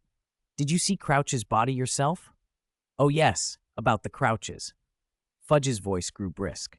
"It turns out we were all deceived. Both father and son were Death Eaters. When their identities were exposed, they betrayed one another.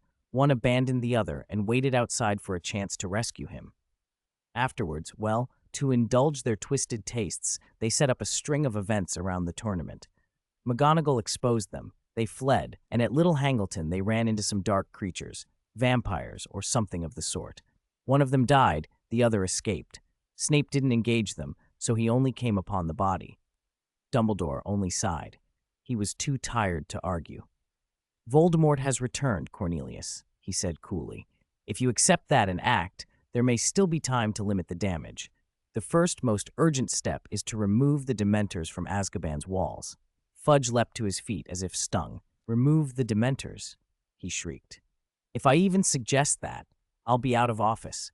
Half the Ministry sleeps soundly at night because they know Dementors guard Azkaban. Dumbledore's look was steady. Those creatures will not be loyal to you forever.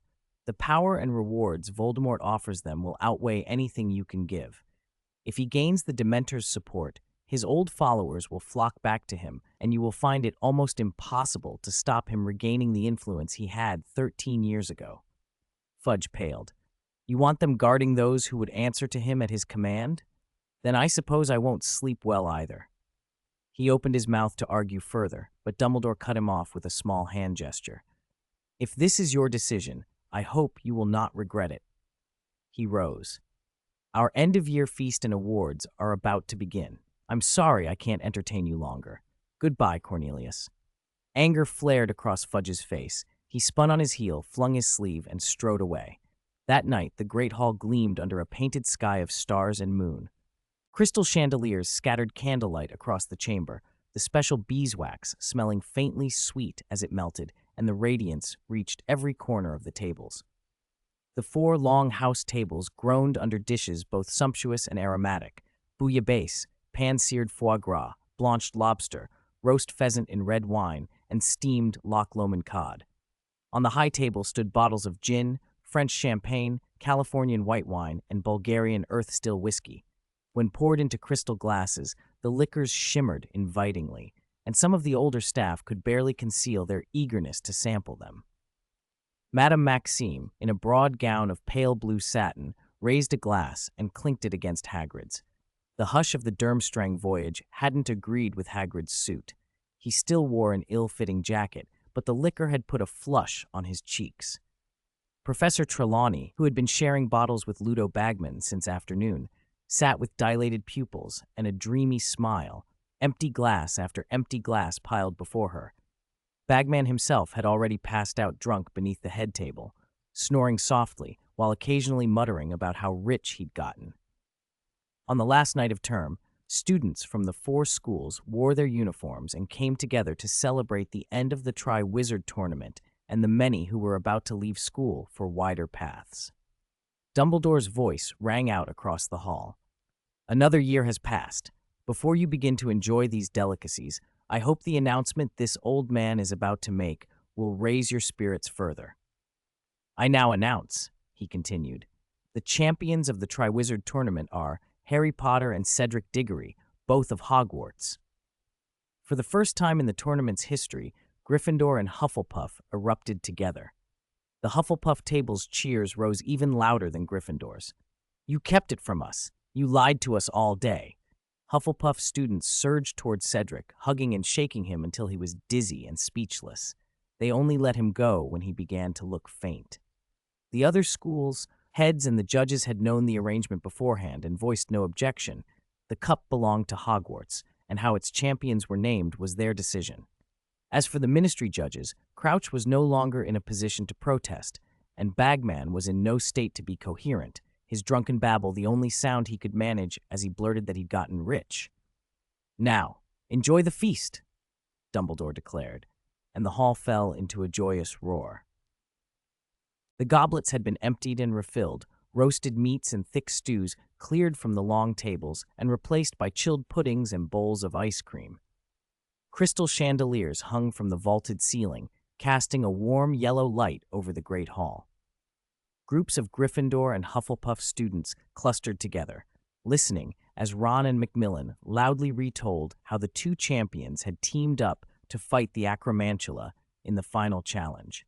Faces were flushed with excitement. Students approaching graduation wandered among the house tables, saying goodbye to friends, cup on cup, laughter and the melancholy of parting diluted by the good-natured commotion. The midnight chimes had rung, but no professor rose to spoil the mood by announcing the end of the feast. Now and then, a teacher who had drunk too much slipped out a side door. At the head table, Headmaster Dumbledore sat with Professor McGonagall, conversing in low voices, a faint smile on his face. Loren, seated toward the back of the Gryffindor table, watched him for a long time. That smile was not forced. Dumbledore occasionally coaxed McGonagall into raising a toast, completely caught up in the joy of the evening, the world's worries left far away from the Great Hall. Loren tore his gaze away and went back to the little concoction in his hands. Half a cup of mango juice as a base, then orange juice with lots of pulp, he murmured. If you like strawberries, a bit of strawberry pulp too. It looks odd when mixed, but it can't taste bad. Hermione watched him in silence as he mixed. The drink settled into layers, a pale, translucent top, cloudy pulp flocculence in the middle, and a dense pile of fruit at the bottom. When he gave it a gentle shake, it gave off a rich aroma of mango and orange. If she hadn't seen him pour several juices together, she might have suspected it was some kind of crude potion, the poisonous sort. Tempting, isn't it? Loren said, lifting the crystal goblet and offering it to her. I put a lot of orange in, sweet but with a bite, then mango and strawberry to round it out. Try it. It's really good. He brought the cup to her lips with a hopeful look. Hermione hesitated, glanced at his eager face, and took a small sip. The taste was sweet and tart, with astringency from the settled pulp, thin on top, sour and puckering. It wasn't unpleasant, but it wasn't delicious either. How is it? Good? Loren asked. Good. Hermione nodded, expression unchanged, then looked away a little guiltily. I've eaten too much tonight. I can't drink anymore. You have it. Then rest a bit. I'll make you something else later. He gave the cup a shake, drained a large swallow, and smacked his lips as if savoring it. The flavor had improved once mixed. Hermione watched the little play of candlelight on his face, something reflective in her brown eyes. Had he deliberately given her the worst part? Probably not. Loren could produce food better than any restaurant, and other people's pleasure at his cooking clearly made him happy. Given that, she thought, he'd far rather hear her praise than play a petty trick. She'd known him long enough now to realize he kept a lot of secrets. His uncanny culinary skill was one. So were the things he always seemed to know. Secrets about Barty Crouch and his son, the place where Lord Voldemort's resurrection ritual had been performed. Things that sometimes seemed unknown even to Headmaster Dumbledore. The source wasn't Nicholas Flamel. She was sure of that. Hermione didn't press him. She trusted Loren completely. She believed he would tell her when he was ready, sometime in the not-too-distant future. Before long, he was coaxing her into helping mix more strange drinks. Hermione found the game a bit childish, but she handed him cups and reached him jars he couldn't reach. By 3 a.m, the feast was winding down. The loudest students had lost their voices.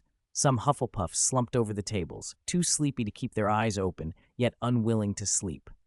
Then, clink, clink, clink, a silver spoon tapped the rim of a crystal goblet.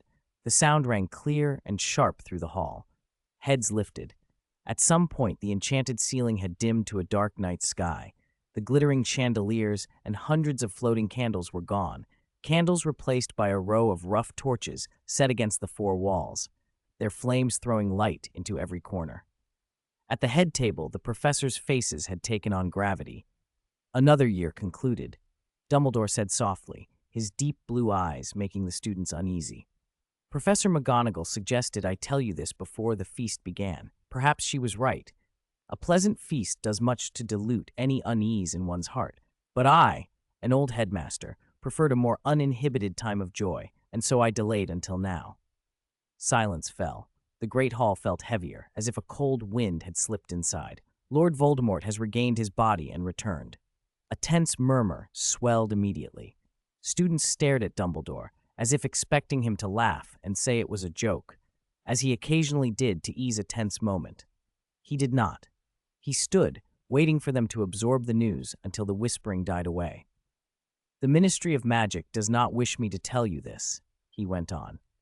Some of your parents may be shocked by my actions, perhaps because they cannot yet bring themselves to believe Lord Voldemort has truly returned, or because they think I should not speak of such things to those of you so young.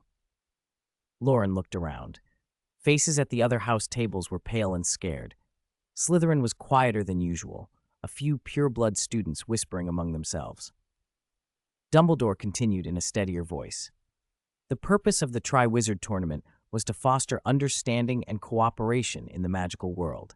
Given what has now transpired, Lord Voldemort's resurrection, those ties are more important than ever. His gaze swept the hall, over Madame Maxime and Hagrid, over Fleur Delacour and her Beauxbatons companions, to Victor Krum and his Durmstrang classmates near the Slytherin table, and to the Ilvermorny students. He met Principal Fontana's eyes across the room and inclined his head. I must make it clear to everyone present that we are only as strong as we are united and as weak as we are divided. As long as we demonstrate unbreakable trust and friendship, as long as we are united in purpose and open in heart, differences of custom and language will not be an obstacle.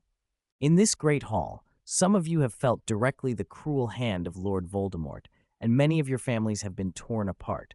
I wish I were wrong, but I am not. We are about to face dark and difficult times again. Please take care of yourselves. As Dumbledore's solemn voice faded, the 1995 year-end feast officially ended. The students left the Great Hall in twos and threes, heading back to their house dormitories. Few spoke. A heavy silence hung over them as everyone tried to digest the hard truth. Dumbledore remained in his seat, watching them go.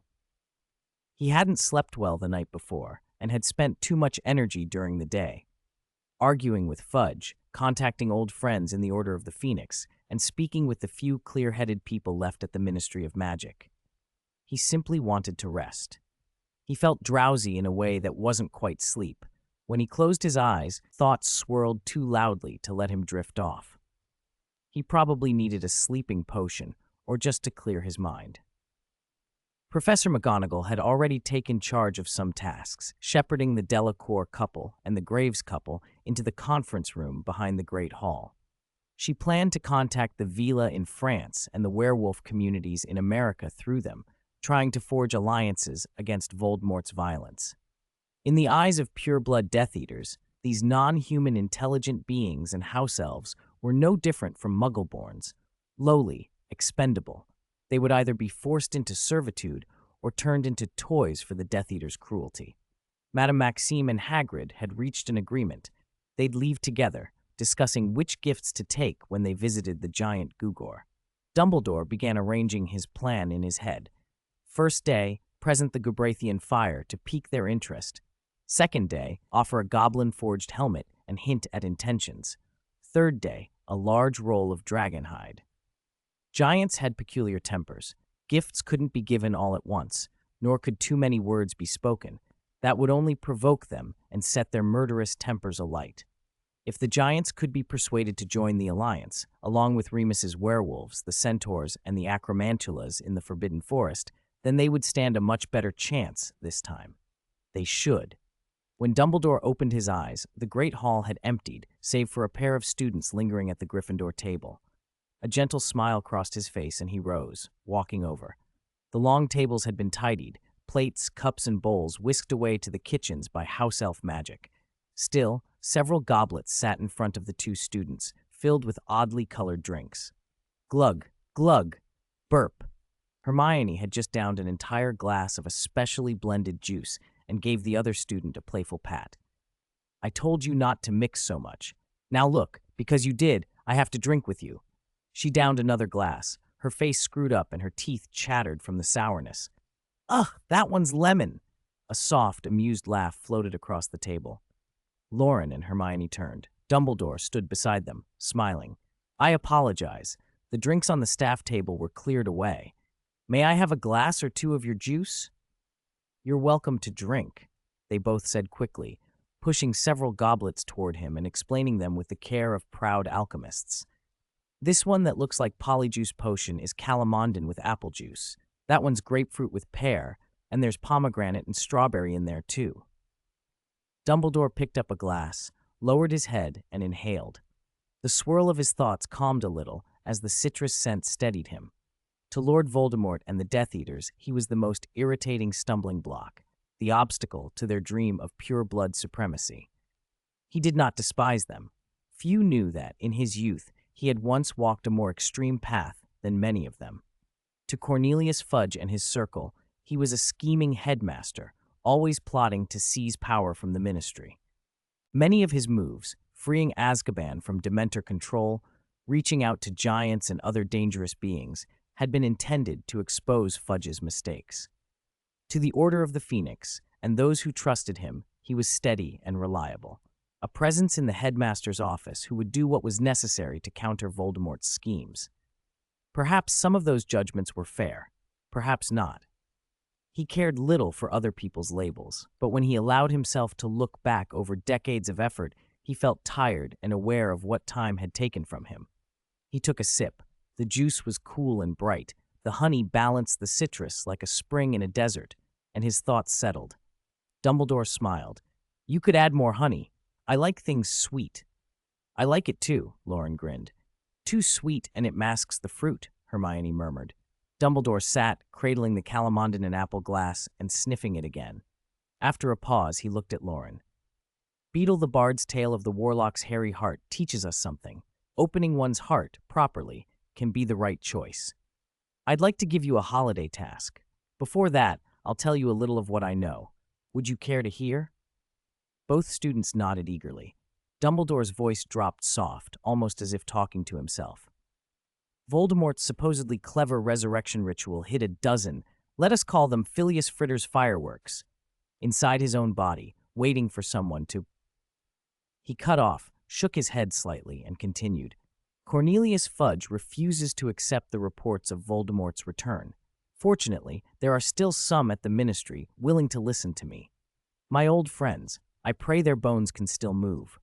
A swift messenger has carried letters to them already, and Hagrid and Olympi will be on their way soon." The headmaster's words were fragmentary and elliptical. Loren caught perhaps 70 or 80% of what was implied. Hermione managed 30 to 40. Both understood that Dumbledore was speaking in part to order his own thoughts. They felt vaguely and affectionately that the man who had always stood behind them was very old now, worn by decades of duty. When he finished, Loren leaned forward. "Headmaster, do you want us to do something?" Dumbledore smiled. "I'm worried about Harry after what happened last night. I want you two to correspond with him often over the holidays and keep an eye on him for me, all right?" Hermione nodded, half comprehending, her mind still sorting through the new scraps of information. "I'm sorry to have kept you two listening to my ramblings for so long," Dumbledore added, draining the last of his glass and smacking his lips. He paused, then stood. "Good night, children. And one last thing. I still prefer more honey. Good night, Headmaster." "Have a pleasant night, sir." Dumbledore was seen again the next morning. Loren, Hermione, and the other fourth years stood together in the crowded Great Hall, waiting for the carriages that would take them to Hogsmeade Station. Trunks were neatly lined up beside them, and owls of every color sat listlessly in their hutches on top of the trunks. In weather like this, they should have been dozing. It was another beautiful summer day, and the students knew that when they went home it would be hot. Yards and streets full of leafy trees and flower beds bursting with color. From the castle steps, the kitchen gardens and lawns looked even greener in the sunlight. The scars on the hopping willow somehow seemed almost picturesque. Farther off, the tall beeches at the edge of the forbidden forest framed the view, and a few nameless wildflowers brightened the scene. After Dumbledore's warning the night before, most of the students were replaying the terrible stories they'd heard about you-know-who, whispering and trading gossip. "The old woman next door says you-know-who hates witches and wizards with impure blood most of all," a boy from a wizarding community in Devon told a cluster of Muggle-born students. "She says he sneaks into homes at midnight and kills everyone in the family, not even sparing the dog. By the time the Aurors get there, it's all corpses." "How would he even know if a family is pure blood?" one of the Muggleborns asked, pale. "I don't know," the boy shrugged. "All the old people say some kind of magic detects bloodline, like a sneakoscope, but for blood." "Can't the Aurors catch him before he kills anyone?" Colin Creevey asked with a sigh. "Not if it's true," Ernie Macmillan said, pitying him. "Aurors can't stand against you-know-who. Only Dumbledore can, if anyone can. But even Dumbledore hasn't found him. Lucky for some, maybe you-know-who will bother other people first." The Slytherins were quieter. Their house had the highest proportion of pure bloods. Many of their parents or uncles were Death Eaters. Whether the stories were true or not, it didn't change their plans for the holidays. Loren stood close enough to overhear fragments of their conversation. Theodore Nott was leaning toward Draco, speaking in that Slytherin low voice.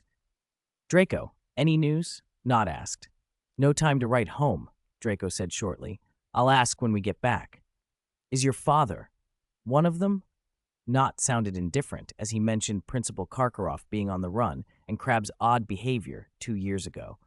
Draco's mouth twitched with a faint, mocking smile. Is your father one of them, Nott? There was a flicker of something in Nott's face that wasn't mockery. He gave a soft, humorless laugh. Do you think the Dark Lord's return would be a good thing for the Nott family? Draco's gaze hardened. Who knows? Nott seemed to find it unwise to press, shrugged, and drifted off to talk to other students with connections to Death Eaters. Loren watched him go. Intrigued, this Nott was different from the other pure-bloods. He believed in blood superiority, but there was no sycophantic worship of Voldemort in him. If anything, his tone hinted at distance, even rejection. It's true, then? Draco asked Loren in a near whisper, expression flat. That dark arts wizard has regained a body and plans to dominate the magical world again? Loren moved 2 steps closer and nodded. The resurrection ritual summoned the Death Eaters with the dark mark at the first opportunity. Your father was among them. Draco fell quiet for a long time. Loren couldn't resist a little teasing. He reached up, touched the dolphin-shaped pendant at his throat, produced a bronze nut, and handed it over. Don't worry too much. Think of the bright side, Draco. Your father's mainly on clerical duty. At least, he wouldn't be leading an assault on the ministry. Is that your special brand of comfort? Draco muttered as he turned the coin over. Where the Goblin King's head should have been was a smooth blank. At the top, in tiny letters, read, To Draco Malfoy.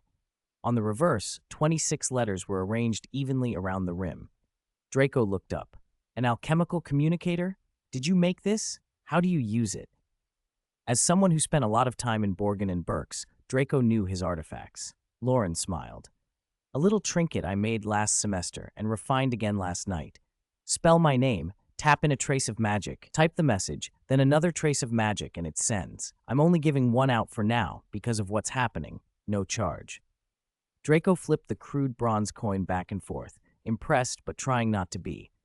Most people relied on owls, but the wizarding world did have remote communication devices, expensive, precious materials, ancient alchemy, out of reach for most families. A cheap, reliable bronze device like this mass-produced could replace the owl system in a few years. It wasn't hard to imagine how much wealth it could bring its inventor. He punched Loren's name into the tiny keyboard inset in the coin, jabbed at a few letters to send a test, and then stared at Loren, appraising. If you spam me, I'll block you, Loren warned, taking another bronze nut from his pendant and showing it.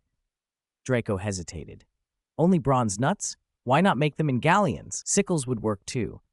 Bronze nuts are fine, Loren said, cutting him off with a look of mild disdain. Then he turned and walked away. 515. Go home. Galleons, sickles. Do you want the special edition goblin silver coins Hermione and I got? Loren mumbled as he rejoined the Gryffindor group.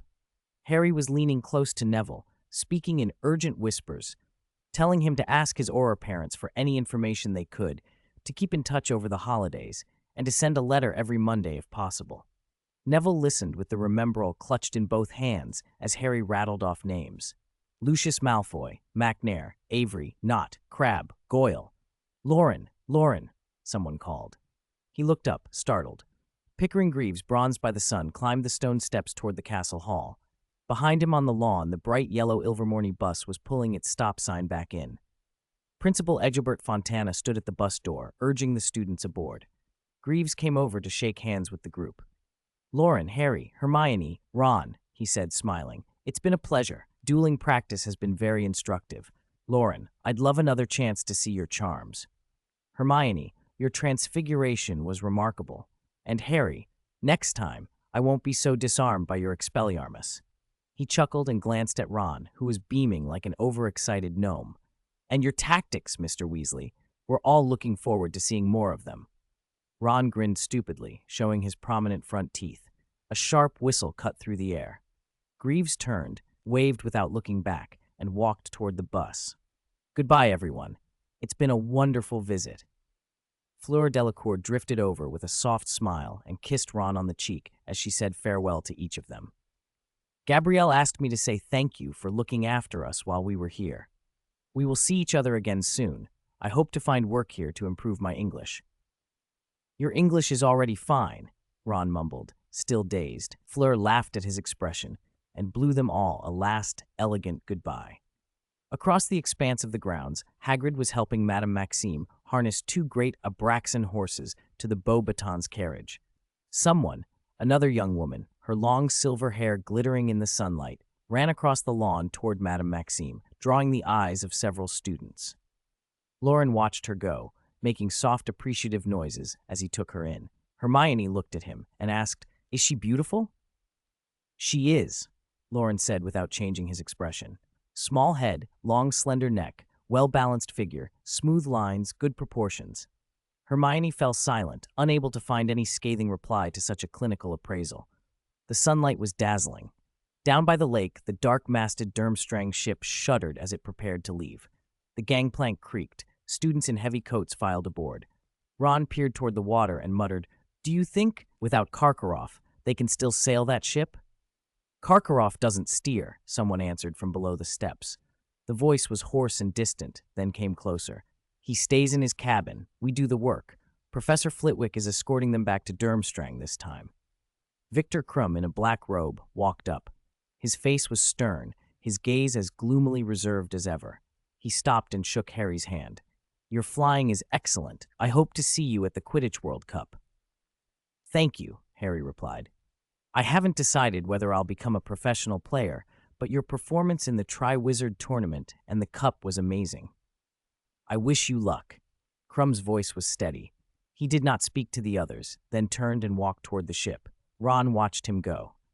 "I hope they find a more reliable headmaster," he said. The gangplank was pulled up. The heavy iron anchor clanged as it was hauled in.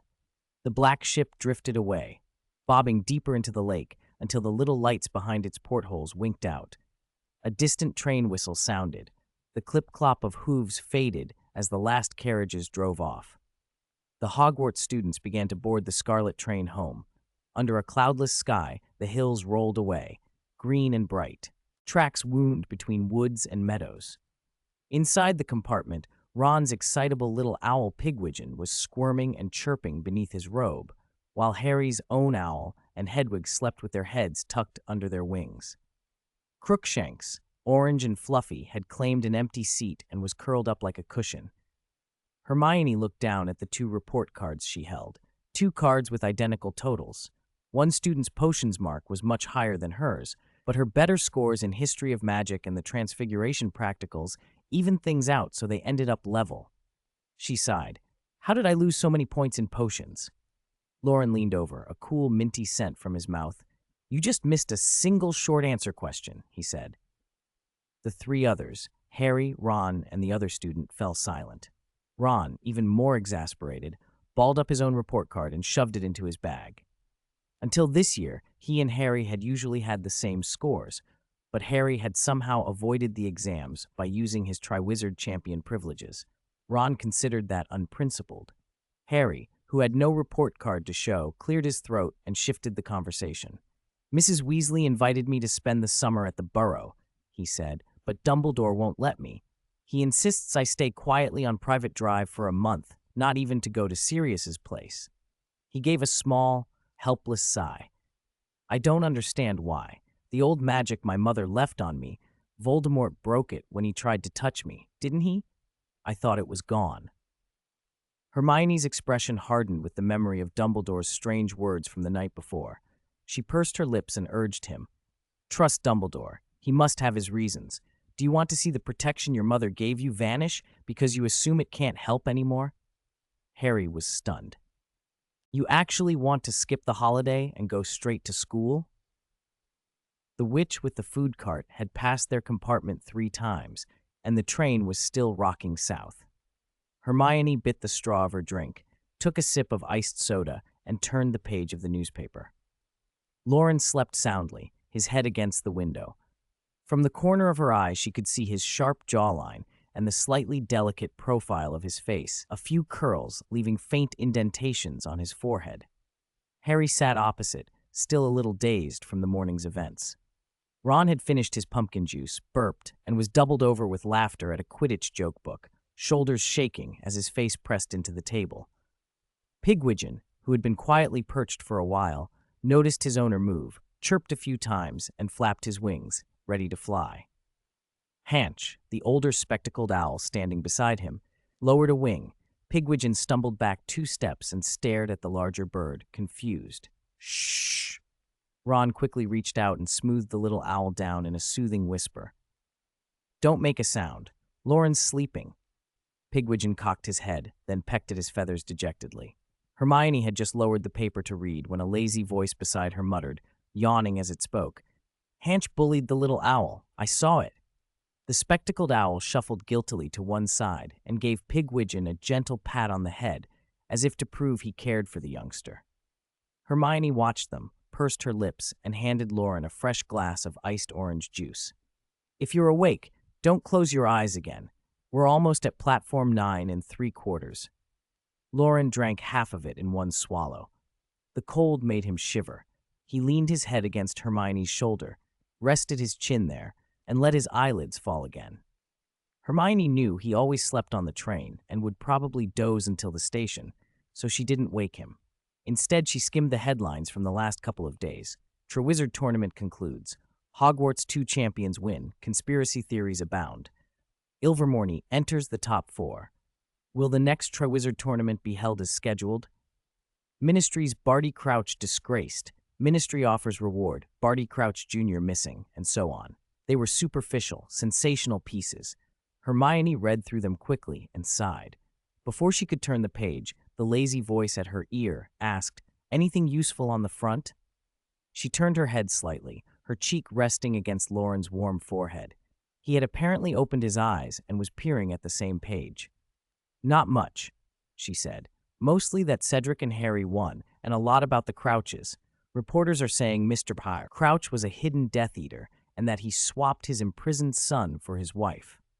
They say Barty Jr. was exposed in the 3rd task, and after Mr. Crouch rescued him, they fled Hogwarts. One of them died, one escaped. Harry blinked a few times and looked up at them.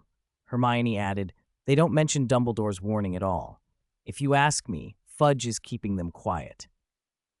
They don't believe Dumbledore, Harry said. They don't believe Voldemort's back. Otherwise, they wouldn't be able to stay so calm. Loren took a few small sips of his orange juice and stared out the window. The train was passing suburbs now, scattered houses, dilapidated kiosks by the tracks, the occasional person. The sun was sliding toward evening, white light softening into gold, then orange-red. Ahead of them were the Weasley twins' compartment. Behind them were Cedric and Cho Chang. When the witch with the cart opened a few compartments to sell snacks, Hermione noticed the twins bent over some coins, counting their savings for the year, while Cedric and Cho quietly argued about summer travel plans. Harry finished his now warm pumpkin juice and let out a contented sigh, looking at his friends. Have you ever thought, he began. Thought what? Came from Hermione and Loren together. I wish this train would just keep going, all summer, never pull into King's Cross, Harry said. How would we ever get back? Ron asked, incredulous. Before autumn, the train turns around somewhere and heads back to Hogwarts, Harry said casually. Loren looked at him as if he'd gone mad. You actually want to skip summer and go straight back to school? Who are you? Ron added, aghast. Hermione couldn't help a small smile. The idea hung in the air like the last warmth of the day. Loren stretched and turned his gaze back to the window. The train rolled past fields and farms, and the countryside blurred into the outskirts of London. Time had its own steady pace, neither hastening nor pausing for what was to come. In a blink, they were at the city, and the Hogwarts Express slowed into platform 9 3/4. Students poured out. Trunks and trunks were hauled through the compartments. Loren and his friends found themselves inching forward in the narrow aisle toward the door. Fortunately, their suitcases were empty, so moving wasn't difficult. Harry, bored in the squeeze, teased Hedwig and let his eyes wander until he spotted George and Fred huddled together ahead, plotting something wickedly amusing. He stopped and clapped both of them on the shoulders. George? Fred? They turned warily. Something up, Harry? Have you saved enough for the shop? Harry asked. I mean, I won 1,000 galleons for the Triwizard Tournament. Cedric and I split it. I won't need much of it in the next few years. Instead of letting it sit in Gringotts, I'd rather give it to you if you haven't got enough yet. The twins' frowns were ready, about to refuse, but Harry went on. Listen, more than useless galleons, I need laughter. I think all of us might need more laughter than usual soon. Before they could answer, he reached into his storage pouch, pulled out the prize money, and pushed it into their hands. Then he squeezed through the crowded doorway. Outside, the station was noisy and chaotic. Families reunited, trunks stacked, owls calling. Parents waited by the temporary parking area beyond the station entrance to collect their children. 5:17. Break the trace. The sun had already set, but the air hadn't cooled much. In late June, summer evenings along the busy street stretched out sluggishly, and the waiting made people feel restless and feverish. Even squatting on the pavement, the old man in the blue-striped short-sleeved shirt kept a proud posture.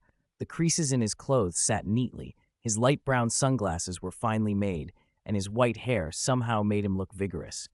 Beside him, a large, middle-aged man with a big belly looked as if he'd just climbed out of a bath. His gray undershirt and short, earth-yellow shirt were soaked and clung to his flesh, making him shine with sweat and appear listless from the heat.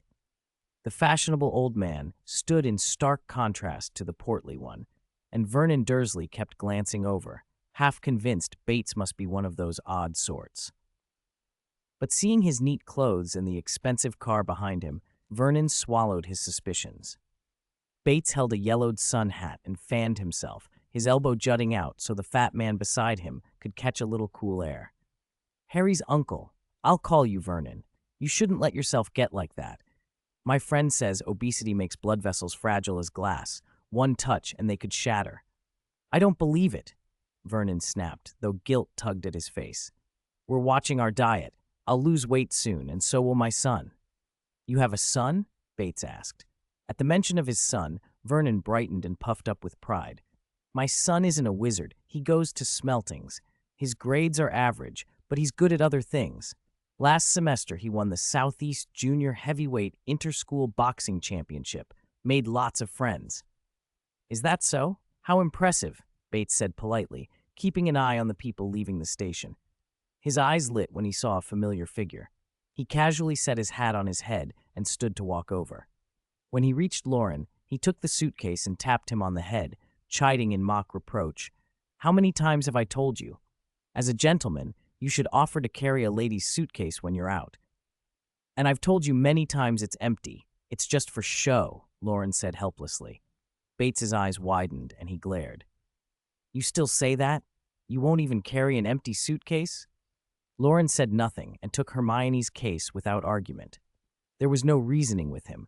He was incorrigible. Hermione smiled, following behind, and watched the grandfather and grands load the bags into the trunk. Someone nearby, feeling indignant, freed Hanch to fly off on its own. Hanch seemed delighted.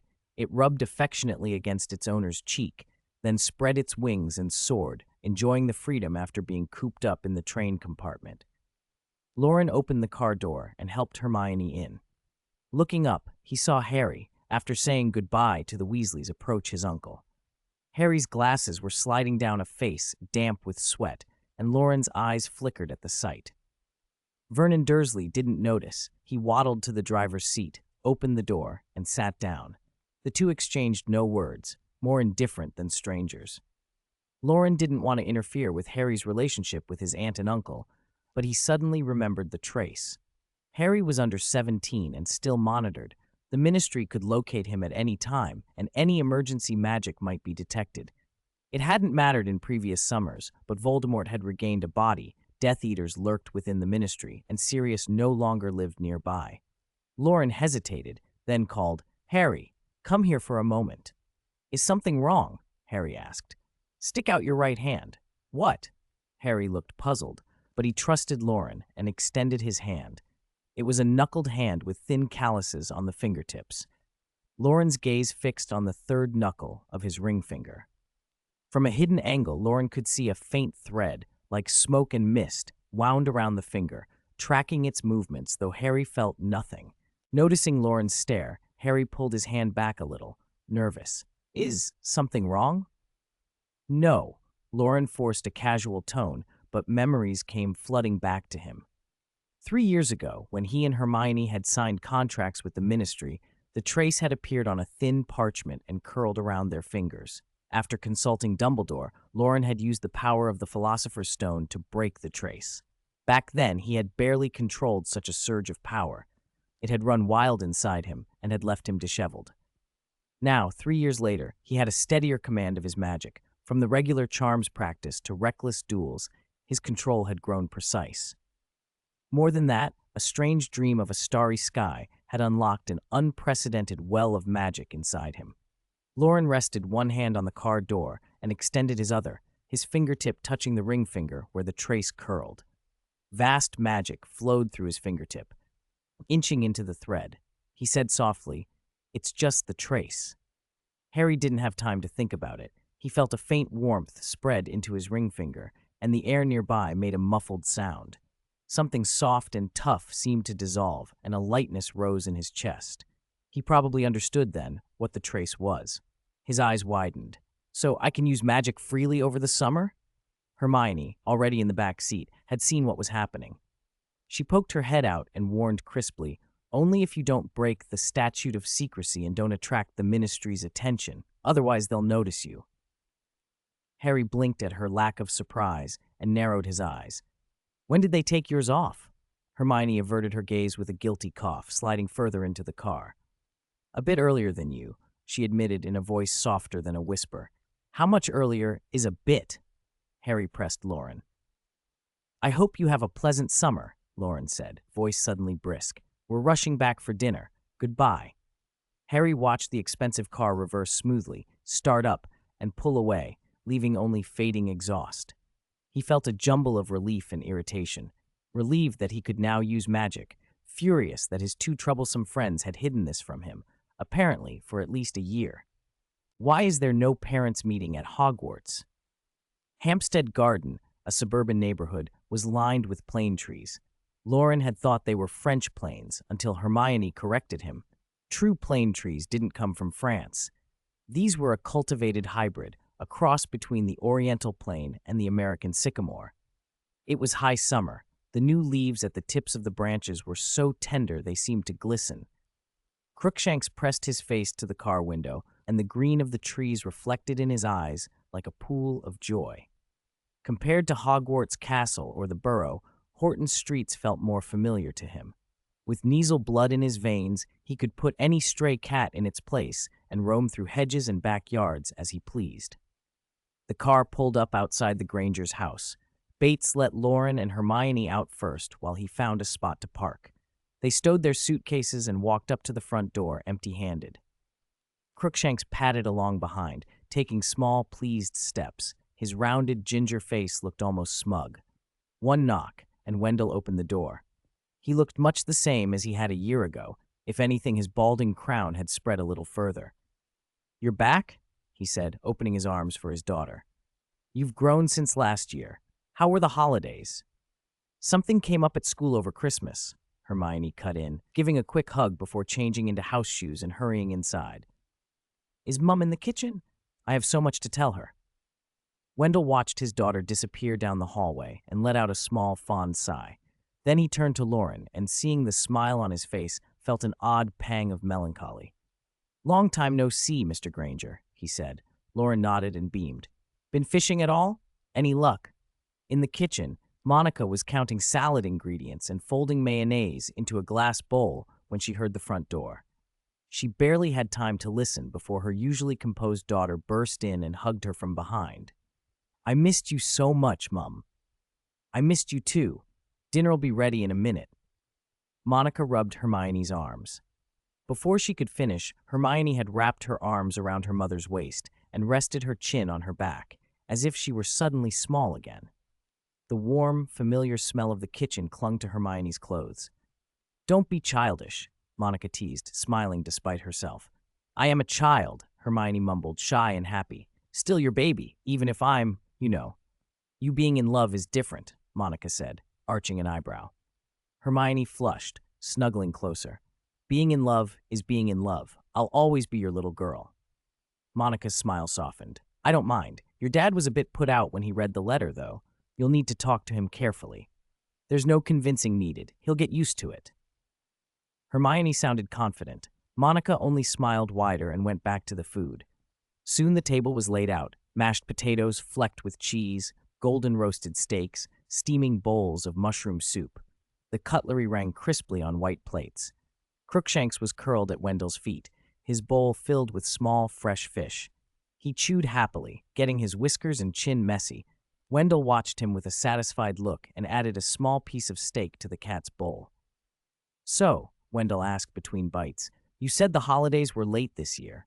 Will the new term start later too? Loren, have you got any plans for the summer?" The holiday was pushed back because 4 schools hosted the Tri-Wizard tournament together, Loren replied, chewing a carrot.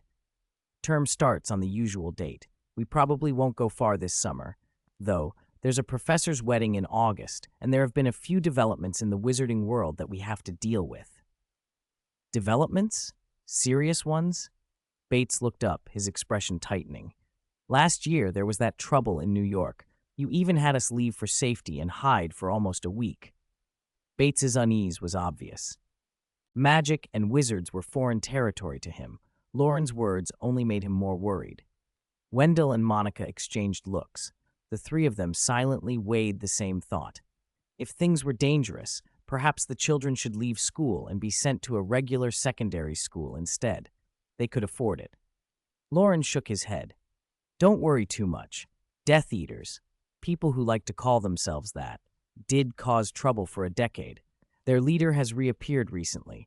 The wizarding world won't be entirely peaceful for a while, but they'll be rooted out eventually. Besides, our headmaster is probably the most powerful wizard alive. Hogwarts is well protected, and Hermione and I can look after ourselves." "That's a relief," Bates said, letting his shoulders relax. The Grangers forced their worry down and let the evening become warm and domestic again.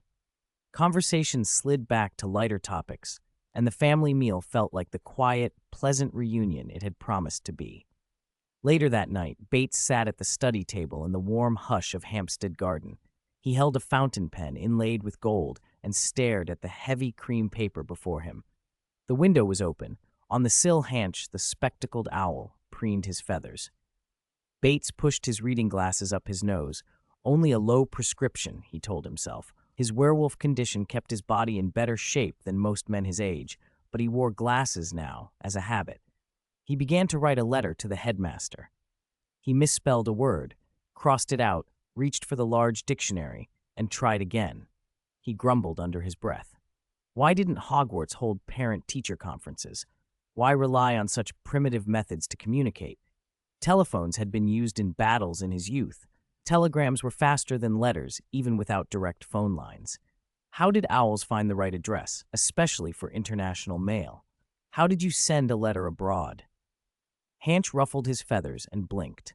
The dark markings around the owl's eyes looked, to Bates, exactly like a pair of spectacles. Bates set down his pen, read what he'd written, and began to cross it out once more. Sectum sempra. Professor Snape's lips parted like a snake's, and he spat the curse, sweeping his wand from lower right to upper left. 3 invisible blades shot out with a faint, high buzzing as they sliced through the air. One aimed straight for Loren's chest, the other 2 cut off his escape to the left and right. Too fast. Apparition might splinch. Snape's voice trailed, as if mocking. Loren's pupils pinched. A crystal blue light washed over his eyes. He inverted his wand, pointing it at himself, and a soft, swift surge of magic wrapped his body, lifting him like a ghost without him moving his legs. The 3 invisible blades struck the floor of the abandoned classroom and left 3 perfectly smooth gouges. Loren hadn't even fully settled in the air when 2 golden spells skimmed the hair on either side of his head. Then he heard Snape's voice again, cool and dry. Golden Bell Inversion. Less than 3 minutes into the duel, cold sweat trickled down Loren's spine. A shield charm or a quick transfiguration would have been too slow. If Snape hadn't been holding back for practice, Loren might already have been hanging in the air.